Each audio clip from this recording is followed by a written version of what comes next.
rapaziada, bora mais um podcast e dessa vez, vai ser um podcast especial, porque temos aqui junto com a gente hoje o grande Guilherme Pena, ele que entrou no projeto da ex-esposa, a Pena Off-Road, abraçou a causa da ex-esposa, e quando eu fui lá gravar o conteúdo e conhecer a Pena, porque, eu conhecia por rede social e tal, depois a gente começou a se falar, mas eu fui lá e eu gravei, eu gravei uma porrada de coisa numa vez só. O cara deu uma empolgada lá.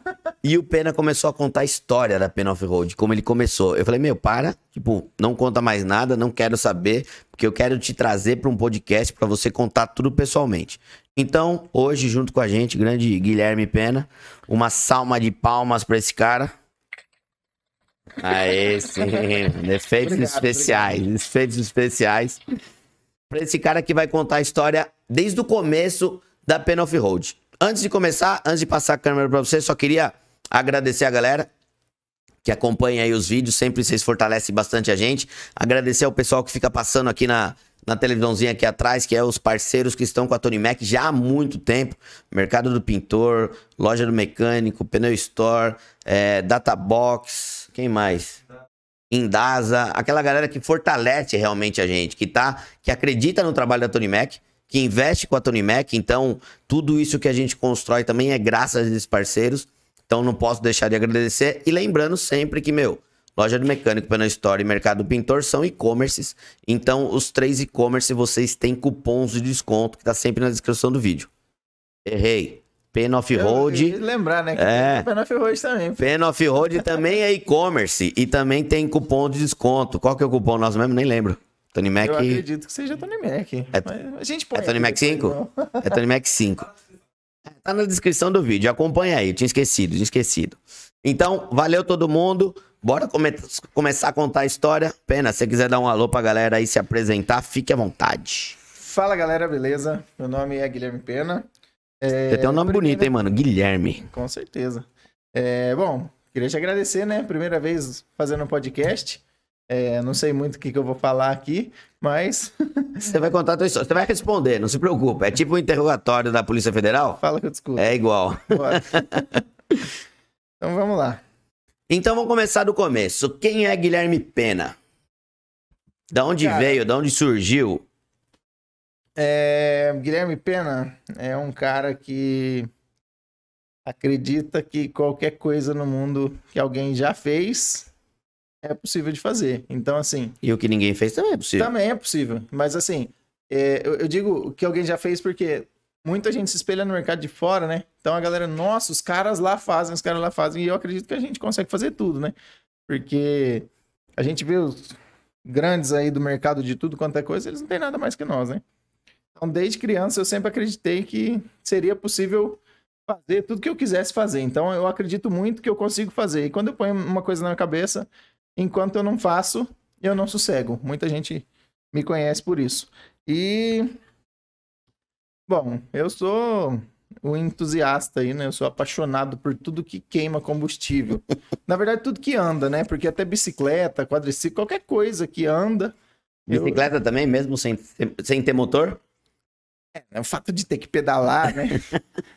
Me dá um pouco de fadiga.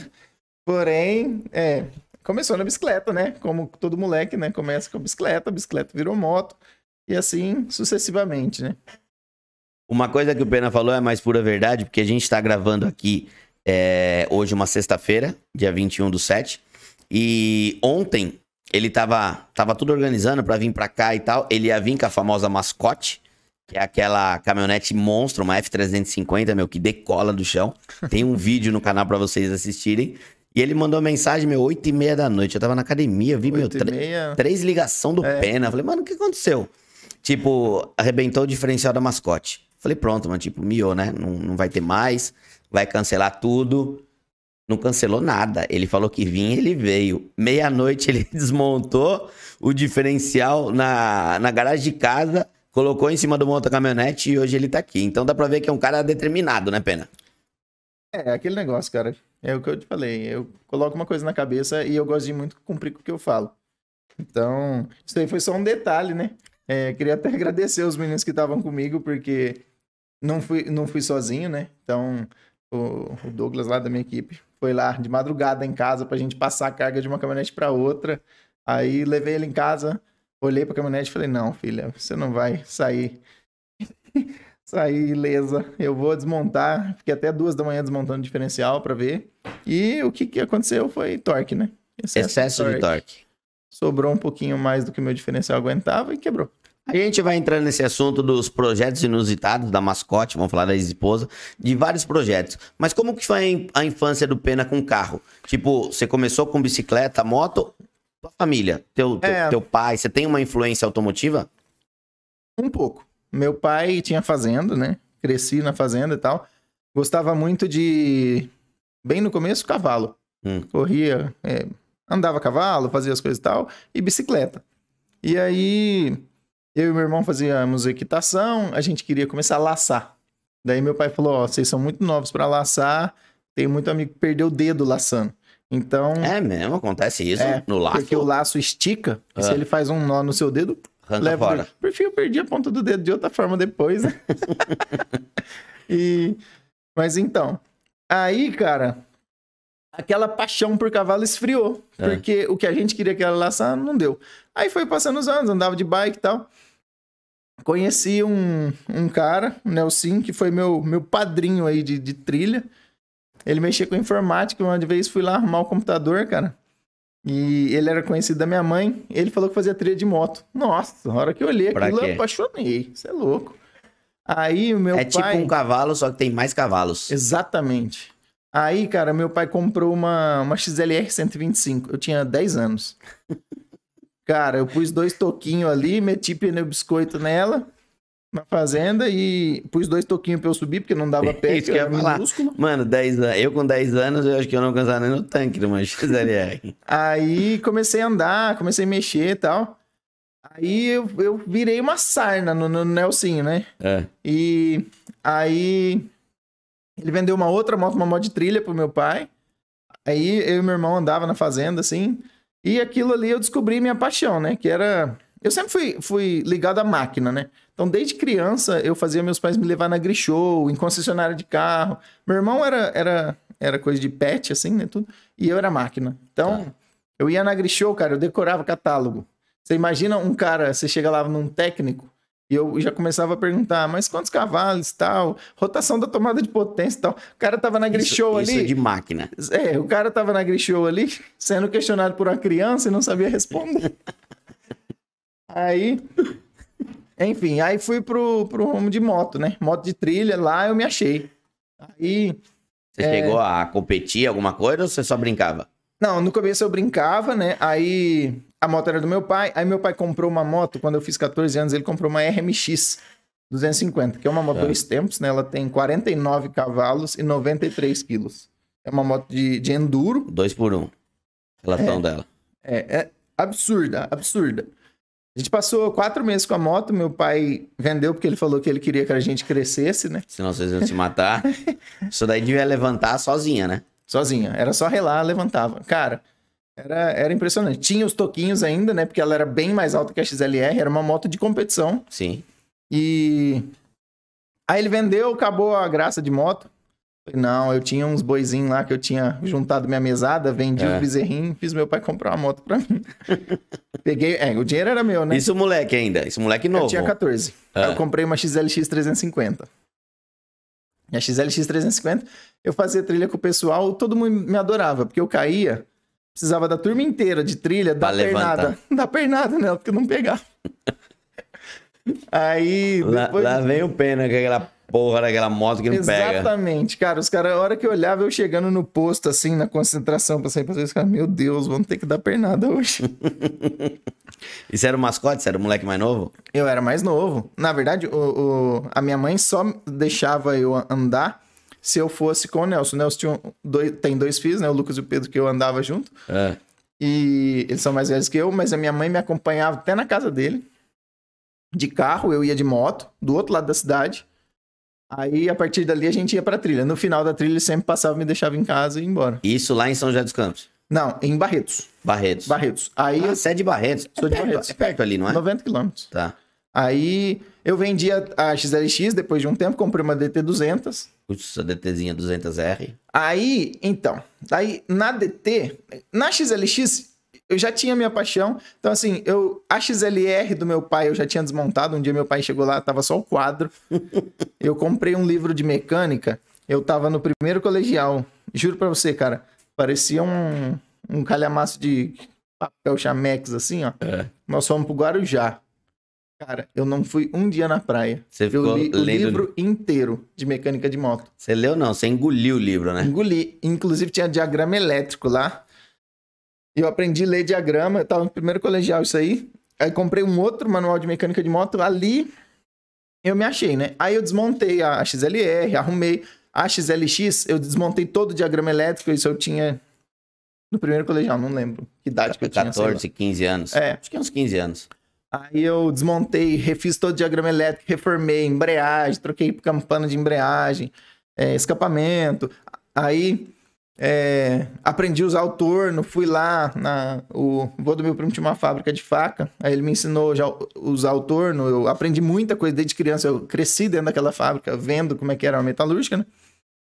Aí torneei uma ponteira de escapamento, de alumínio e tal. Então, desde o começo, eu comecei a mexer. E aí lá, eu comecei a ver coisas que daria pra gente fazer e que a gente não tinha, né? De upgrades. Então, a primeira peça que eu fiz foi aos 14, 15 anos, foi pedaleira. Porque a pedaleira da moto de trilha, ela é largona, assim, pra apoiar na bota. E geralmente essas motos adaptadas pra trilha, a Tornado, a XLX, a DT, ela tinha uma pedaleirinha pequena com uma borrachinha. Na hora que você tirava a borrachinha, ficava uma pedaleira muito pequenininha. Então, às vezes, você rampava e tal. No ar, às vezes, você perdia o pé. Então, eu comecei a produzir pedaleira. Eu fiz pra minha, a galera gostou. Eu comprei uma barra de ferro, fui numa loja que vendia de ferro lá, comprei umas tiras e comecei a fazer. Com 15 anos? Com 15 anos. Aí, comecei a fazer. Eu tinha Esse foi o começo da pena ou nada a ver?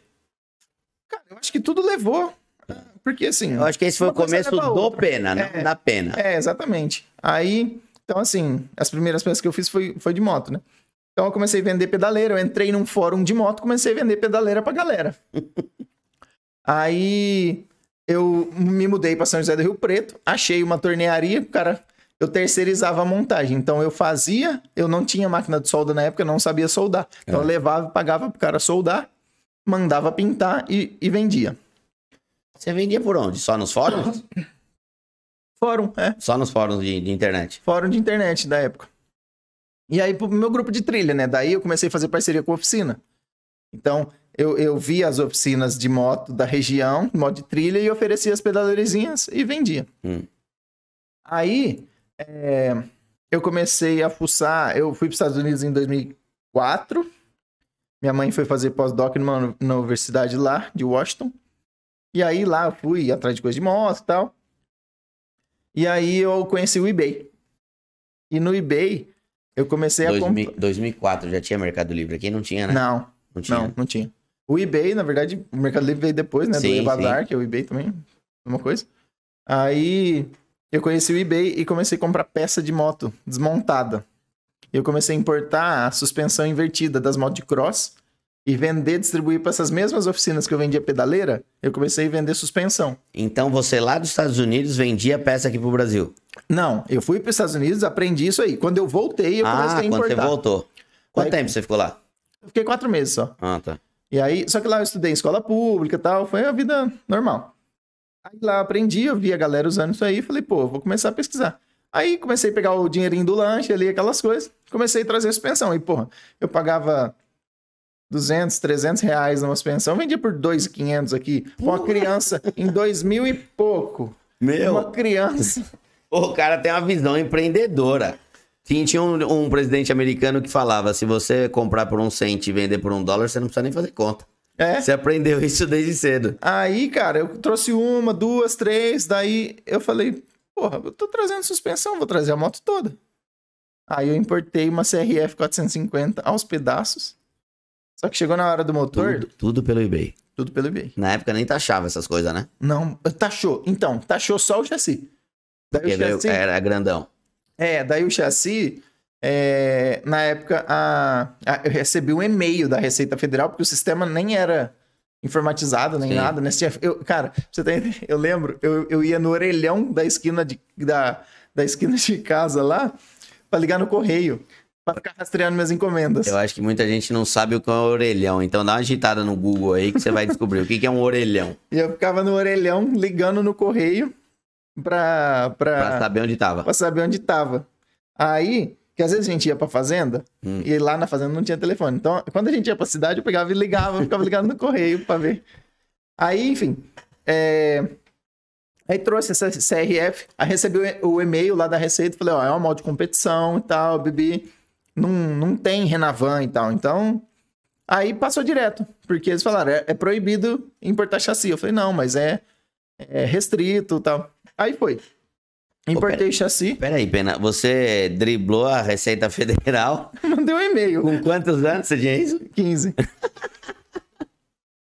Aí, chegou na hora do motor, cara, o motor era muito caro. E eu não tinha dinheiro. Porque, assim, eu fui comprando todas as peças, né? A grana que eu fazia girando ali... Então, aí, a DT200 já tinha virado uma Tornado, toda preparada, com suspensão invertida, carburador de CRF 450. O negócio já tava bem preparadona. Aí, nessa época, você perguntou se eu corria. Eu comecei a correr Enduro Fim e treinar motocross. Tá. Mas o que eu amava é Enduro Fim, que é Enduro de velocidade, né? Então, é tipo um rally de velocidade. Sim. Cross country. Aí... É tipo o Rally dos Sertões de moto. Isso, só que é um percurso menor. Tá. Então, a volta é menor, né? Então, tipo, tem uma volta de, sei lá, 15, 20 quilômetros, 3 voltas. Aí, a CRF não consegui importar o motor. Eu peguei, importei uma suspensão, troquei a suspensão por um motor de Falcon. E aí foi a primeira X-salada que eu fiz, né? Então, eu cortei o chassi tudo nas soldas, refiz o chassi, todo em alumínio. Eu refiz o chassi para acomodar o motor de Falcon, porque o cabeçote dele era muito grande. Eu tive que mudar a curvatura de chassi, mudar berço, mudar tudo. E coloquei. Demorou um ano, fiz a moto, pus na trilha e tal, andava que era o cão. Eu lembro até que a primeira vez que eu fui na trilha, o cara olhou e falou: esse motor é de Falcon? E ele, nossa, cabe certinho. Aí eu já tava na faculdade de engenharia, né? Eu fiz engenharia mecânica na FEI, aqui em São Paulo. Tava no segundo semestre de engenharia nessa época. Aí um dos caras falou, o cara tá se formando em engenheiro, levou um ano pra conseguir enfiar esse motor aí dentro, mas é fácil. Agora você vê, parece que cabe direitinho, né? Aí, cara, comecei... Como eu tava morando aqui em São Paulo... Você morava lá pro lado de São Bernardo? A FEI é pra lá, né? A FEI é em São Bernardo, né? Eu morava aqui na Vila Mariana. Ah, tá. Aí no primeiro semestre eu ia e voltava, né? Segundo semestre, tá longe, fui morar lá perto, foi a pior coisa que eu fiz, mas foi bom pra aprender um pouco, né? Aí morei um ano lá e voltei aqui pra Vila Mariana. E aí, nesse período, cara, o que acontecia? Eu comecei a ir muito pouco pra Rio Preto. E aí as motos ficavam paradas, né? Nessa época, eu também comprei uma outra moto, eu vendi minha Tornado, troquei numa Kawasaki, uma KX. Aí andei um pouco com a KX, vendi a KX, comprei uma CR 250 e fiz com suspensão nova. Aí eu peguei uma roupa de 230, desenhei na época em 3D um primeiro chassi. Fiz um chassi que servia a suspensão da importada, o motor da Tornado, roupa da 230, tudo plug and play. Aí eu fiz tudo. Esse que é o X-salada. Não, acho que é as duas, né? Aí vendi essa moto também, só que aí, cara, toda vez que eu ia andar, chegava lá, carburador sujo, aí a moto dava pau e tal. Aí, sabe quando começa a perder o tesão? Sim, dá mais trabalho do que diversão, né? Daí eu chegava no fim de semana louco pra andar, cara. Aí eu ia andar, quebrava. Aí eu, nossa, porque o negócio ficava parado meses. Sim. Aí eu comecei a enjoar. Você não montou nenhuma injetada, tudo carburada? Naquela época... Não dava, né? Então, mas calma. Pera aí, aquela época, você tá falando de quanto tempo atrás? Quando que você fez faculdade? 2000 e... Então, isso era 2009. Obviamente, já tinha muita injeção eletrônica, Sim. mas eu tinha acabado de fazer 18 anos, eu não tinha conhecimento pra começar a injeção eletrônica. E outra, Pô, com as 15... primeiras motos... Não, mas tava... Com 15, você dava um nó na Receita Federal pra entrar um quadro aqui no Brasil? Então, mas aí... Naquela época não tava saindo as motos, ainda não era injetadas. As motos de cross todas eram carburadas. Então as motos de cross começaram a ser injetadas, se não me engano, a partir de 2012, 14. Que eu já tinha vendido as minhas. Aí, vendi a moto. E daí eu falei, mais útil eu comprar um carro, né? Aí eu tava aqui, falei, bom, comecei a ver mercado de leilão e tal. Eu sempre gostei de fuçar, cara. Você não queria um negócio normal? Lógico que não. Minha mãe, na época, foi o lançamento do Etios. Aí minha mãe falou Imagina assim... o Pena que vocês viram andando com a mascote, andando dentro de um Toyota Etios. Aí a minha mãe chegou e falou assim, eu falei, vou comprar uma caminhonete e tal. Ela falou assim, não, eu te dou um Etios, vamos lá ver. Eu olhei, fui lá, falei, mãe, pode guardar o dinheiro. Não quero não, eu vou pôr o meu dinheiro, mas eu vou comprar uma caminhonete. Ah, você é louco, tal, não sei o quê. Comprei uma Ranger no leilão, cara. Minha mãe amou, porque ela demorou 8 meses pra sair o documento. Ela não Que tinha ano que era a embreagem. Ranger? Hã? Que ano que era a Ranger? 2002. Então era as grades aquela... cromadas. É a segunda geração dela. Não, ela não era cromada. Ela era na cor. Era umas... ela foi... Antes de 2004 mudou a frente, né? Mas ela era a primeira Duratec. Era a negona do Ney, né? A nossa Ranger é a 97, aquela... Ah, sei. A gradinha antiga Aí... ainda. Até... Vou agradecer um amigo meu aqui. Manda. Hoje a gente tava falando lá, ele tava mostrando o barracão lá, os caras, o sucesso do Pena se deve ao dia que eu levei ele pra buscar a Ranger. Então... Caio AG, se você estiver ouvindo aqui, muito obrigado por me levar aquele dia no pátio para buscar minha Ranger e deixar eu guardar as peças dela dentro do teu sítio. Por que 8 meses para sair o documento? Cara... Que leilão era esse? Não, então... Tinha restrição, assim, na época eu não manjava muito, pus na mão do despachante, o negócio, sei Ficou lá, enrolado. O que aconteceu. Mas ela era batida, alguma coisa ou não? Não, cara, era um leilão da Goodyear. Comprei, ela veio com pneu com os cabelinhos. Porra, era zero o carro? Ela não era zero, era um carro muito bem conservado, ela tava com 80 mil quilômetros, ela veio com uma capotinha de fibra e ela tinha sido adesivada. Era a cabine simples ou dupla? Simples. Aí ela veio com um quebra-mato, assim, e, cara, ela veio com cola na lataria inteira, porque... Era adesivada. Era adesivada, e tiraram os adesivos. Só que, cara, ela era adesivada a vida inteira, tiraram o adesivo pro leilão. Então, você imagina uma pintura zero. Zero bala. Zero. E ela foi encostada na frota porque deu pau na embreagem. Por isso? Era isso. Ela tinha pau na embreagem. Então, aí o que eu fiz? Os meninos lá, meus amigos foram comigo lá no pátio, a gente levou uma bateria, deu partida, ela funcionou, fui embora. Só que não tinha embreagem. Chegando em casa, começou a baixar a embreagem, né? Aí, enfim. Isso aí tem bastante experiência, né, Fernando? Fernando também tem bastante experiência, porque a nossa branquinha já deu pau na embreagem algumas vezes. Coitado, eu pensando que a embreagem, tira a câmbio, coloca a câmbio, tira a câmbio, coloca a câmbio, troca o atuador de pedal e sangra, porque é ruim de sangrar o atuador da Ranger. Nossa, aquele atuador é ruim. É muito ruim de sangrar. Depois eu fui, me liguei, será que não é o atuador de dentro? Aquele atuador dá muito pau. E ele do colar. De plástico. Então, e daí trocou o atuador do colar, ó. Era o mesmo problema da minha. Aí ficou uns 6 a 8 meses lá, no apartamento, na garagem, ocupando vaga sem poder usar. Aí, quando saiu o documento, eu fui com ela pra Rio Preto, né? Eu consegui chegar no primeiro pedágio da Bandeirantes. Foi quando a embreagem deu o pau. Eu fui trocando no tempo, até a hora que ela ferveu. Aí parei. Você vê que o Pena não desiste, né? Aí... Acabou a embreagem. Dantes, vamos continuar. Não, e no pedágio? Porque eu não conseguia pôr sem parar. Eu saí de madrugada, eu falei, vou parar no posto pra comprar um sem parar. Aí... De madrugada fechado, não tem. Tava fechado. Falei, beleza, vou no tempo, né? De repente... Você desligava ela pra chegar no pedágio? Não, eu ia no tempo mesmo e tal, porque ainda tinha um pouquinho, sabe? Daí chegou no pedágio, acabou total. Aí eu falei pro cara, desliguei, paguei e falei, então, só que agora eu não consigo sair. Aí... Você já pagou, moço, pode ir embora. Aí o cara, não dá não. Aí eu tentava ligar, ela não pegava e tal. Aí eu não lembro o que aconteceu. Mas dava pra você ligar ela em segunda ou em terceira e ela... Não, então, aí eu não lembro o que aconteceu, cara. Que não tinha bateria também. Aí teve que fazer chupeta. Aí o cara encostou um guincho lá. Aí, bora. Aí, saí desse pedágio. Aí ferveu. Chega. Desencana, vai. Aí, sorte que a minha mãe tinha falado, faz seguro antes de sair, Aí fiz o seguro, já liguei pro guincho de seguro. Aí, bom, cheguei em Rio Preto no outro dia e tal. Dormi no posto lá. Aí arrumou a Ranger, minha mãe me ajudou a pagar na época que eu tinha o dinheiro da moto que eu tinha vendido.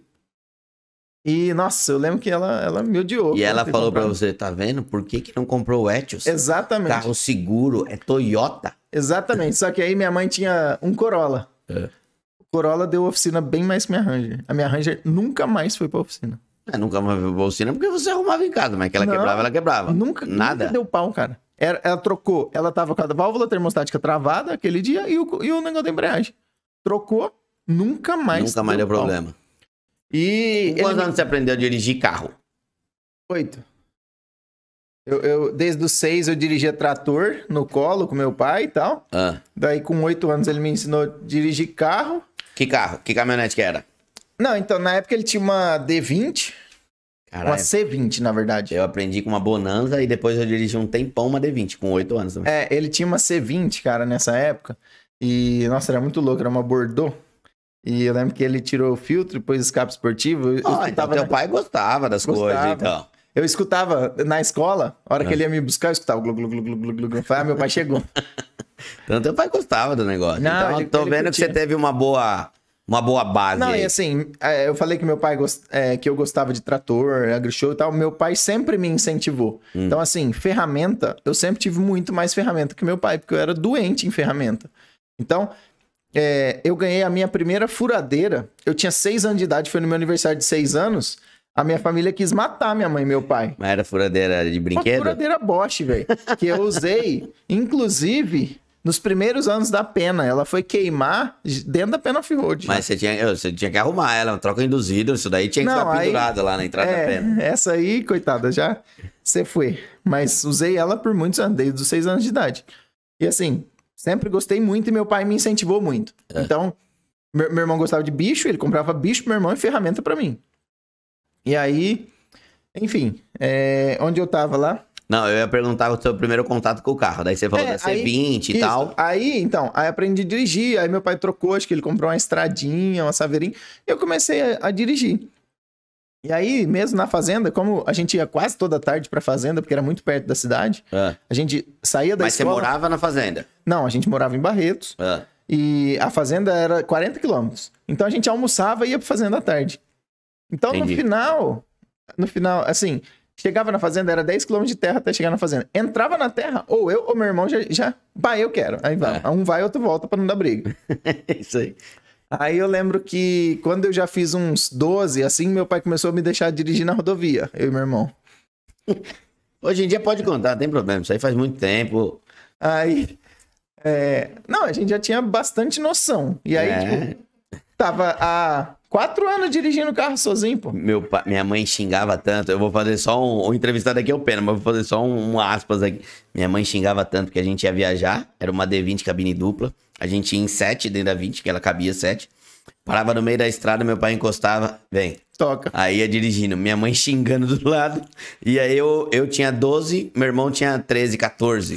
Minha mãe ficava doida da vida. Exatamente igual. Meu pai teve uma D20 dupla também, branca. Aí, cara, eu lembro que quando meu pai... Na época a gente já andava de moto lá na XLR e tal. E a gente ajudava muito meu pai na fazenda, né? Ele começou a plantar a horta e tal. E precisava muito levar coisa, buscar coisa, ir pra lá, vai pra cá, vai na horta, volta na sede da fazenda. E como eu era raquítico, né, pequenininho e tal, eu adorava dirigir, eu que ficava fazendo pra lá e pra cá, né? Entendi. E Você nem gostava, meu irmão você nem gostava. E tal, meus primos ficavam ajudando no mais pesado, porque eu era o mais novo, né? Não, eu fazia um regaço, dava cavalo de pau e o caramba. Aí chegava na estrada, meu pai via aquelas marcas, tudo, falava, nossa, o que alguém fez aqui? Eu, eita, o que será que foi? Tipo, óbvio que meu pai sabia que era Tá bom, eu, né? então conta a verdade. Quantos carros você já capotou dentro da fazenda? Nenhum, cara. Nenhum? Você tá falando a verdade mesmo? Nenhum. Cara, eu bati de carro, fui bater de carro depois de muito tempo. Ainda teve uma vez que eu bati por culpa minha. Que eu fui dar uma olhada no celular, deu um totalzinho no carro da frente. Só. Mas lá na fazenda era só bagunça, nunca teve acidente. Só bagunça, barro. De moto já tomei altos capote. Mas aí de carro a gente pegava a D20, aí meu pai comprou uma Kombi pra levar peão, cara. Nossa, a gente pegava a peãozada pra levar. Eu saía varando todas as curvas de nível de Kombi. Enterrava a frente no chão. Ah, então por isso que você pula hoje com a mascote. É lembrando a infância lá que você pulava com a combosa. Kombi, Saveiro, Estrada, D20, cara. O que tinha. Aí, cara, eu e meu primo, na época, a gente dirigia os tratores da fazenda, a gente tirava racha de trator carregado, no barro. Era só. É a infância divertida, é a infância divertida. Ali você pegou uma paixão, então, pelo carro, pelo motor, né? Porque você saiu da moto, mas pelo motor, né? É. E, bom, aí, isso que eu carrego até hoje, né, cara? Qual que foi o primeiro carro que o Pena teve? Foi a Ranger. Foi a troca do Etios pela Ranger? É. Foi o não aceitar o Etios pela Ranger. Foi a Ranger, exato. Você falou que era um Duratec, era um 2.3? 2.3 Duratec. Os 4 cilindrinhos. Com o coletor de plástico. Exatamente. Escape reto. E quando você tava... A essa época você já tava na faculdade, você pegou a Ranger aqui em São Paulo pra fazer a viagem, pra usar aqui em São Paulo, pra ir pra faculdade e tal? Então, mas aí, antes disso, cara, eu lembrei que tem uma história bem grande antes da Ranger. Manda que na época das motos lá, eu falei que eu tava no fórum, né? E aí, no fórum, um dia eu tava lá, eu vi um cara, eu lembro do nick dele até hoje, que chamava Lance. E ele falou assim, não sei o quê, porque eu faço faculdade na FEI. Aí eu falei, pô, eu também faço faculdade na FEI. Cara, a gente descobriu o Evandro, que é um dos melhores amigos meus hoje. Ele é meu padrinho de casamento, hoje ele mora na Alemanha. Ele ia no banco da frente do banco, eu ia no banco de trás, a gente não se conhecia. A gente se conheceu no fórum. No fórum. E aí a gente sentou num banco, tipo assim, caraca, você vai no fretado tal? Eu também vou. Aí a gente se conheceu ali no busão, a gente começou a trocar uma ideia. E, você viu o fulano falando de um tal de Mega Squirt na primeira vez que a gente se falou? Cara, eu vi, o que é isso? Vamos pesquisar? Vamos. Porra, uma injeção programável e tal. Na época foi até que tava no começo ainda. Não, começo não. Aí não, já tinha, assim, mas não era a febre que é hoje. Não tinha estourado como estourou. Não já tinha, já existia. Aí Mega Squirt e tal, a gente olhou, nossa, legal, tem os kits pra comprar lá, tinha o site lá, o Bowling Grip, que abriram o projeto, né? Aí a gente, vamos fazer um desse? Aí ele me falou, o vô dele tinha uma oficina aqui em Santana. Oficina mecânica? Oficina mecânica de carro. Aí ele, vamos lá na oficina do meu vô conhecer. Primeira trocada de ideia, sabe quando o santo bate assim? Sim. A gente falou, vamos fazer uma injeção dessa? Vamos. Só que a gente não tinha dinheiro pra comprar o kit. Como é que é? Quando falaram vamos fazer uma dessas, estavam falando da injeção. Da injeção. Vocês tinham planejado montar uma injeção programável. Vamos fazer uma injeção programável? Vamos. Só que a gente não tem dinheiro. Aí o que a gente fez? Baixou o diagrama elétrico da injeção. Eu tava no segundo semestre de engenharia mecânica, ele no terceiro. Vamos aprender eletrônica. Aí a gente aprendeu o diagrama. A gente baixou um software de desenhar PCB, a placa de circuito impresso, né? Aí nós desenvolvemos toda a placa de circuito impresso. Aí nós fomos na Santa Efigênia, compramos as placas, aprendemos a corroer em casa. Daí a gente levou no laboratório de eletrônica da FEI, fizemos toda a furação para pôr os componentes. Aí a primeira não deu certo, corroemos as 5 placas, deu certo. Aí a gente fez lá, desenvolveu o método lá de imprimir na impressora laser, aí punha o papel em cima da placa de circuito impresso com o ferro quente passava o laser, né? Transferia, aí corroemos no percloreto de sódio, aí eu pus percloreto dentro de uma assadeira de alumínio, corroeu a assadeira em minha pia. Isso que eu ia falar. Eu fazia alguma coisa parecida. Eu fazia alguma coisa parecida quando eu derretia a vela na cozinha de casa pra fazer tocha de balão. Mas não pra fazer uma placa de circuito impresso, pra fazer uma injeção programável. Aí, cara, a gente falou, bom, compramos todos os componentes. Vamos soldar. Soldamos tudo na placa. Aí, beleza. Só que a gente não tem o microprocessador. A gente foi lá na Santa Efigênia, comprou. Era um Motorola. Não lembro o código agora era um processador PIC lá de 40 pinos. Beleza, a gente precisa gravar. A gente foi atrás de um professor da eletrônica, levamos o arquivo num disquete. Disquete? Acho que era disquete. Não, já era pendrive. Já tinha pendrive, não. Na época eu acho que era em disquete ainda. No começo da faculdade ainda tinha disquete. Era 1,3. Ou CD, acho que a gente gravou o CD. Tá. Nós gravamos o CD com o arquivo e falou pra ele assim, o senhor grava pra gente esse arquivo nesse microcontrolador? Ele gravou. Aí, a Mega Squirt tinha lá no diagrama uma outra placa que se chamava Steam. O Steam era um stimulator, né? e ele simulava o carro. Então ele mandava sinais para a injeção, para ela mandar de volta para você testar. E a gente testou. E a injeção funcionou. A gente falou, caramba, cara. Criamos uma injeção. Vamos... Aí ele falou assim, pô, vou ter uns motores lá no chão. Vamos fazer funcionar? Beleza. Aí, esse vídeo tá no YouTube. Primeira vez que a gente funcionou o motor. Sério mesmo? Com essa injeção aí? Tinha um motor de Golf lá no chão. Aí, o motor não tinha... Então vou deixar esse vídeo aqui na descrição do vídeo pra vocês verem o que o Pena tá falando. Depois eu vou assistir também. Aí, te mostro aqui no final. Aí, a gente não tinha parte de TBI nem nada do motor. Daí eu fiz um coletor de admissão, importei do eBay um coletor de Hayabusa. Porra. E colocamos as multiborboletas da Hayabusa com 8 bicos e fizemos funcionar um motor de Golf com uma Mega Squirt e uma multiborboleta de Hayabusa. E aí, tipo... Ah, merda. Você viu que a engenharia, traz... Tem umas pessoas com a cabeça diferente, né? Segundo semestre, tava na engenharia básica ainda, né? Tava no basicão. Era basiquinho, não, era... Era cálculo. Era cálculo. E eu odiava. Eu falava, cara, eu quero desenhar carro, não quero saber fazer conta. Aí, enfim. A gente falou, pô... Por que não foi pra frente a injeção? Calma, Ou pô, foi? Tá bom, tô ansioso. Tô ansioso, não é que eu gostei da história, fiquei ansioso. Então, depois disso, a gente fez várias, aí... Mas calma. A gente falou, pô, nós temos uma injeção, temos um motor, vamos fazer um carro? Vamos. Aí eu peguei... Eu sempre adorei carro e tal. Quando eu fui para os Estados Unidos, eu vi uns mini Baja e tal. E eu comecei a ver os Barra 1000 lá nos Estados Unidos, que é a corrida, né? Daí eu peguei um chassi, um Dinko lá. Aí eu falei, vamos fazer um desse? Mostrei uns vídeos de uns Baja para ele. Caraca, vamos fazer, cara. Chassi tubular. Beleza. Aí eu fiquei mais com a parte estrutural e ele com a parte eletrônica. Então...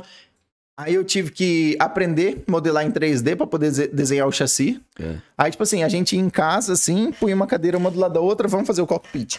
Cara, como você acha que vai ficar bom assim? Você acha que essa distância tá bom? Tá bom, tá bom. A gente pegou o carro ali, modelei na época eu não sabia modelar em SolidWorks ainda, modelei no AutoCAD 3D o chassis. AutoCAD eu usava na faculdade. Aí eu baixei o SolidWorks, né? Comecei a aprender, fiz todos os tutoriais do programa, nunca fiz curso nem nada, modelei toda a gaiola em SolidWorks e a gente começou a fazer a gaiola. Então a gente juntava, na época, R$500 eu e ele, 250 de cada um, ia lá numa loja, chamava Ferronor, aqui em São Paulo. Comprava 4 tubos, passava o fim de semana inteiro cortando o tubo, fazendo as boquinhas e soldando no chassi. Fizemos uma mesa de desempenho. Um gabarito. Um gabaritão, fizemos o chassi, cara. Essa gaiola eu tenho hoje ainda, ela tá sem motor, ela tinha um motor, esse motor de Golf, aí a gente turbinou. Já era os 1.8 turbo? Não, ele era aspirado? Ele era 2.0 aspirado, que era o do Jetta, né? Sim. E aí eu turbinei. Jetta?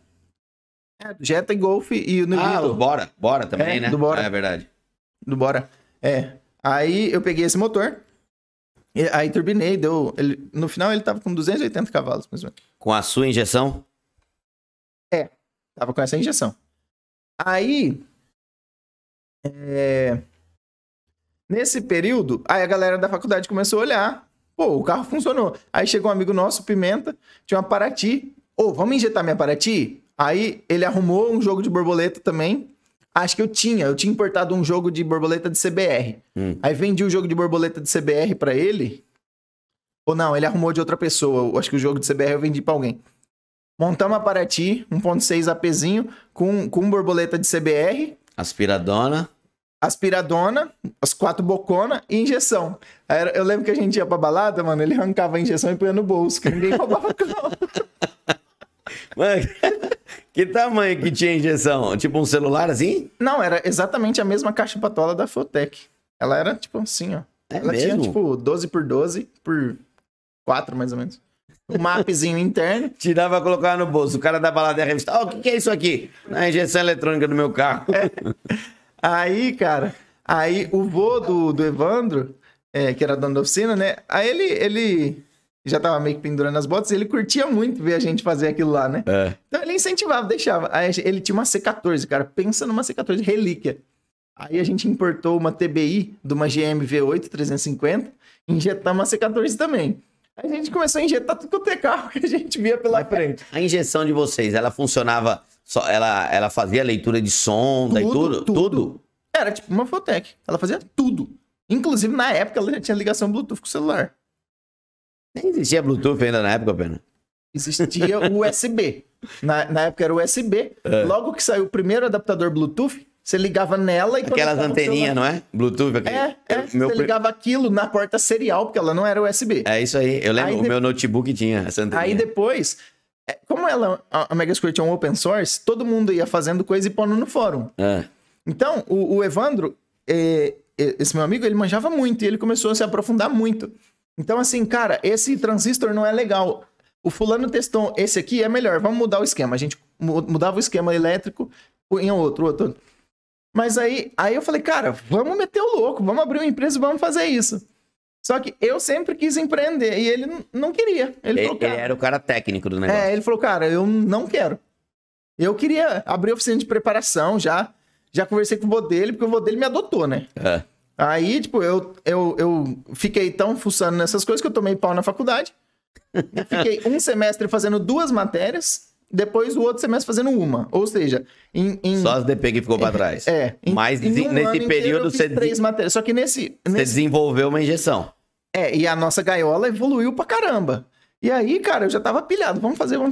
Mas ele falou, cara, eu não quero mexer e tal. Meu perfil é trabalhar numa empresa grande, ter meu salário e ficar quieto. Falei, não, beleza. Eu vou tentar.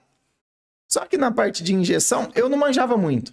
Eu sempre gostei mais da parte mecânica, de soldar, de fazer. Aí, na época, a gente não tinha máquina de solda, né? Eu lembro, minha mãe ia viajar pra França pra um congresso lá. Meu irmão foi, eu falei, ó, tem como você me dar a grana da passagem que eu vou comprar a máquina de solda? Daí eu arrematei uma máquina no leilão, porque uma máquina de solda MIG era cara, né? Eu comprei uma máquina no leilão com o dinheiro que ela me deu. Uma MIG? Uma MIG. Aí aprendi a soldar MIG e tal. Aí fizemos o chassi, a gaiola já tava bem evoluída. E aí sim foi a época que eu comprei a Ranger. A gente já tava nesse período, a gaiola em paralelo com a Ranger. Então teu primeiro contato com o carro foi a gaiola. Foi eu desenvolver a injeção, sim, tudo. Mas aí, tipo assim, pra desenhar o carro. Cara, como funciona uma suspensão? Assim, assado. Ela é McPherson, é duplo A, é eixo rígido, é radius arm, é Farlink?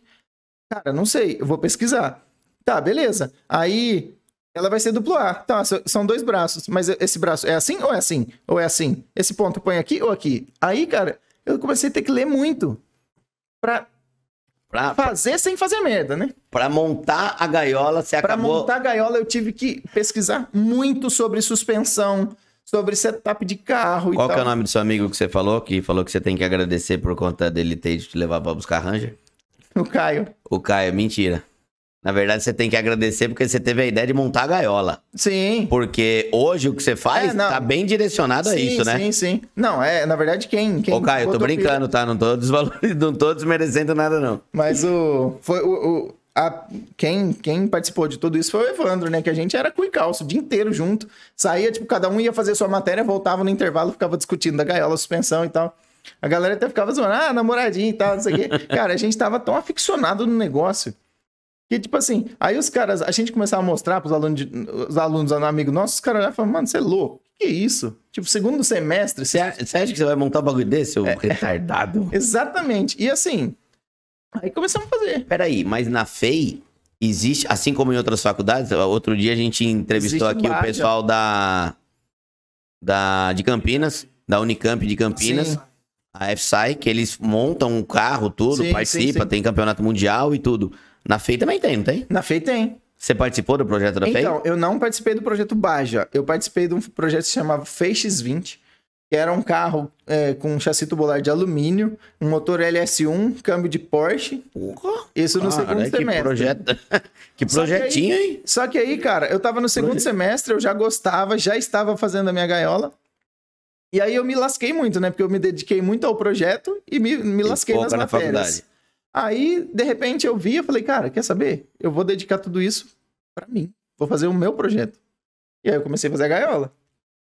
E aí começou a sair. Aí, tipo assim, obviamente que a gente teve que mudar muita coisa depois, mas assim... Aí, ela foi tomando forma, aí eu peguei a Ranger.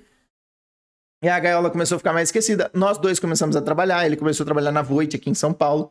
Aqui no Jaraguá. Ele levou meu currículo, eu também fui pra Voit. Aí nós dois trabalhando e tal, a gente começou a ter dinheiro e não ter tempo de fazer mais nada. Porque a gente trabalhava. Aí, só que nesse tempo que eu tava na Voit, eu tava com a Ranger já. Aí eu trabalhava na Voit, depois eu ia pra FEI, ou vice-versa, né, que alternava o semestre. E à noite, cara, eu ia fazer projeto, ou da gaiola, ou da Ranger. Por que da Ranger? O que você já tava inventando Então, com a Ranger? E aí a Ranger, eu vendi o quebra-mato lá de o quebra-mato lá. E falei, cara, eu vou fazer um para-choque de aço. Aí eu procurei no mercado, não achei nada. Não... Já era. A Ranger já usava para-choque de ferro, sim, mas eu cromado, ou a cinza e tal. Eu queria fazer tipo um estilão pré-runner, assim, um bagulho louco, né? Aí eu ia de busão pra faculdade, cara. Mas isso veio da época que você ficou lá fora, nos Estados Unidos? Um pouco sim. Porque você não vinha. Não existia isso no Brasil. Não tinha, né? Para-choque de ferro e tal. Não tinha nada. Só tinha o pessoal do Jeep que dobrava uns tubos, colocava lá. Aí, eu sempre olhei para as coisas lá nos Estados Unidos. Aí eu lembro que eu ia de busão ainda pra faculdade, porque minha Ranger tava comprada, porém ela não tinha documento. E eu passava lá em São Bernardo, sempre em frente a uma loja de pneu, e tinha um jogo de roda e pneu de F-250 lá. E eu todo dia namorava. Um dia eu desci um ponto antes. Eu fui lá, falei, e esses pneus aí e tal? Aí, pneu tava assim, só a lona, né? E eram as rodas da 250. Eu queria muito, porque minha Ranger era aro 15, lá era aro 16.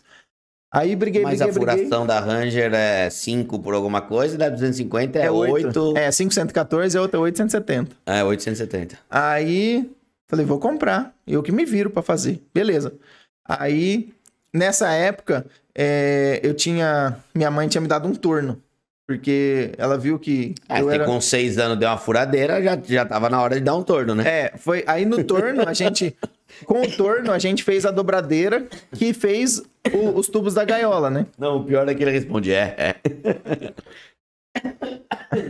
Aí... Tem gasguei. Nessa época, aí eu ganhei o torno. Com o torno, a gente fez a dobradeira que dobrou os tubos da gaiola. Então, nada... Tipo assim, tudo a gente fazia. A gente não tinha nada. E aí... Daí eu tinha o torno, e aí eu falei, pô, beleza, vou mandar cortar 4 bolachas, e eu vou fazer um adaptador. Usinei os 4 adaptadores, coloquei o jogo de roda da Ranger, dei uma tensionada nas barras ali, troquei o jumelo traseiro, mandei cortar, daí eu já... Já subiu ela bastante? Já subiu bastante. Aí, eu falei, cara, vou fazer um para-choque de aço. Aí fui lá, desenhei no SolidWorks, peguei, tirei medida, desmontei ela, tudo lá na oficina do Vodevandro. Qual que é o nome da oficina? Existe ainda? Não, não existe. Não existe? Virou casa já. Aí, ele tava lá fazendo o meu para-choque. Aí eu fiz o modelo em papelão, arrumei umas caixas de papelão bem duro, passei todas as medidas pro papelão, fiz lá. Aí tava tendo um churrasco, a oficina ficava na rua sem saída. Aí tinha um primo do vô dele que tinha oficina também, o Glaucio, que tem uma oficina aqui em Santana. Ele olhou e falou... Tem um peito de aço desse lá na minha oficina. Falei, tá bom. Ele, não, eu vou te dar. Eu, não, beleza. Mano, ele me deu um peito de alumínio, chapa grossa, assim, que eu fiquei de cara, um negócio muito bem feito. E aí, eu fiz o para-choque em papelão, deu certo, mandei cortar em chapa, fiz, aí na época eu fazia o para-choque inteiro aberto, assim, ó, uma coisa só, todo picotadinho. Então não era várias peças era que ia juntando? Uma só, toda picotada. Aí eu dobrava assim com a mão mesmo. Sim. Aí eu fiz umas mãozinhas assim de aço, encaixava e dobrava. E conforme ele encostava, soldava. Tava no ângulo certo soldando. Aí fiz. Nossa, então era uma peça. Uma peça. Gastava chapa e consumível de plasma absurdo. Não, isso que eu ia falar, porque o que tem de corte... 500 tiros de corte pra uma peça. Aí, enfim. Custava 10 mil reais fazer um para-choque. Mas ainda bem que o cara só me cobrava o quilo, ele não cobrava o tiro do plasma. Aí, fiz lá e tal. Aí pus o peito de aço, fiz o primeiro para-choque, aí lixei, dei acabamento e tal. Daí cheguei na faculdade e disse, cara, lá, o pena é foda. O pena é papudo pra caramba. Fala que faz, que acontece e tal. Olha lá, comprou pronto. Falaram que você tinha comprado, não acreditaram que você tinha feito? Não, ninguém acreditou. Por quê? Porque tava muito bonito? Ficou bonito pra caramba. Aí eu pus quebra-mato, aí... meu sogro tinha viajado pros Estados Unidos, mandei 4 rela na mala dele, gigante. Ele trouxe os farolzão Hella, então ela tinha um quebra-mato tubular, assim. Vou mostrar uma foto pra você. Tinha os 4 Hella embaixo, milha embutido. Ficou top o para-choque. Ninguém acreditou. Aí eu falei, pô, olha aqui, ó. Eu no papelão, eu soldando, eu lixando. Você tinha prova de tudo. Tudo. Aí os caras, caraca, velho, fez mesmo e tal. Faz um pra mim. Aí eu pus o quebra-mato lá pra vender no LX, Mercado Livre, sei lá. Anunciei lá o quebra-mato. Aí eu vendi pra um cara. O cara foi lá buscar no meu prédio. A hora que ele olhou minha caminhonete, ele... Nossa, velho, já entendi porque você tirou esse quebra-mato. Que para-choque louco, cara. Não, faz pra mim e tal, não sei o que, eu tenho um Explorer. Aí eu fiquei um tempão desenhando o para-choque do pai Explorer, por fim ele não... Nem comprou. Nem comprou. E aí, eu tinha alguns amigos na faculdade que tinham caminhonete já. Aí tem um amigo meu, que é o Andrés Tavares, que até que eu te comentei, que ele tem um canal no YouTube da hora sobre Jeep e tal. Acompanha? Você acompanha? Então, ele era da minha sala. Aí o Andrés viu também, vamos fazer pro meu troller. Aí, tipo, horário do intervalo, caixinha SATA na mão, ia lá, desmontava os carros tudo no estacionamento da faculdade, tirava a medida, rabiscava no caderno, à noite... Jogava no sistema. Chegava da noite lá, desenhar. Aí tinha um amigo nosso que tinha uma oficina mecânica lá em São Bernardo, que acho que não existe mais também, tinha umas Dodge Ram, umas caminhonetes e tal. Cara, tudo caminhonete que eu via desmontado em alguma oficina, eu chegava com uma trena, deixa eu medir aí. E saía. Você foi criando os modelos de cada carro, de cada picape. Foi criando os modelos e tal. E eu fui fazendo, né? Aí já tinha alguns modelos, teve uns amigos meus que quiseram também, a gente foi fazendo. Aí eu lembro que eu fui de férias lá pra Rio Preto, falei pro meu pai tinha uma F-250, que foi a minha primeira, depois de ser dele, né? Ele tava lá com a 250, pai, vamos fazer um para-choque assim? Aí ele olhou e falou, não vai não, negócio feio desse, não vai fazer isso não. Aí pô, vamos fazer. Não, larga a mão. Tá bom. Aí, cara, meu pai viajou e largou a caminhonete na casa da minha mãe. Que sacanagem. Quando ele voltou... Não, aí então, só que eu não tinha grana pra fazer o para-choque, né? Eu não queria... Até tinha, mas não queria gastar com o carro dele, né? Aí, ele voltou de viagem, eu tava com o modelo pronto no SolidWorks. Aí eu falei, cara... Vai ficar assim. Vai ficar assim. Falei, vamos fazer e tal. Ele, tá bom, vai. Falei, me dá... R$400 pra eu comprar as chapas só. Ele, tá bom, vai, faz. Aí fui, soldei lá na fazenda, tinha uma máquina de solda daquelas de... Eletrodo? Não, que eletrodo, cara. Eletrodo é moderno. Era eletrodo, porém... É o carbureto? Não, era eletrodo, porém, era no barril d'água. Você já viu? Já vi. Então, era uma máquina de barril d'água, soldei o para-choque no barril d'água, aí depois ele tinha uma maquininha de solda lá, aí peguei a máquina, soldei o para-choque todo na fazenda, modelando. Depois esse para-choque até...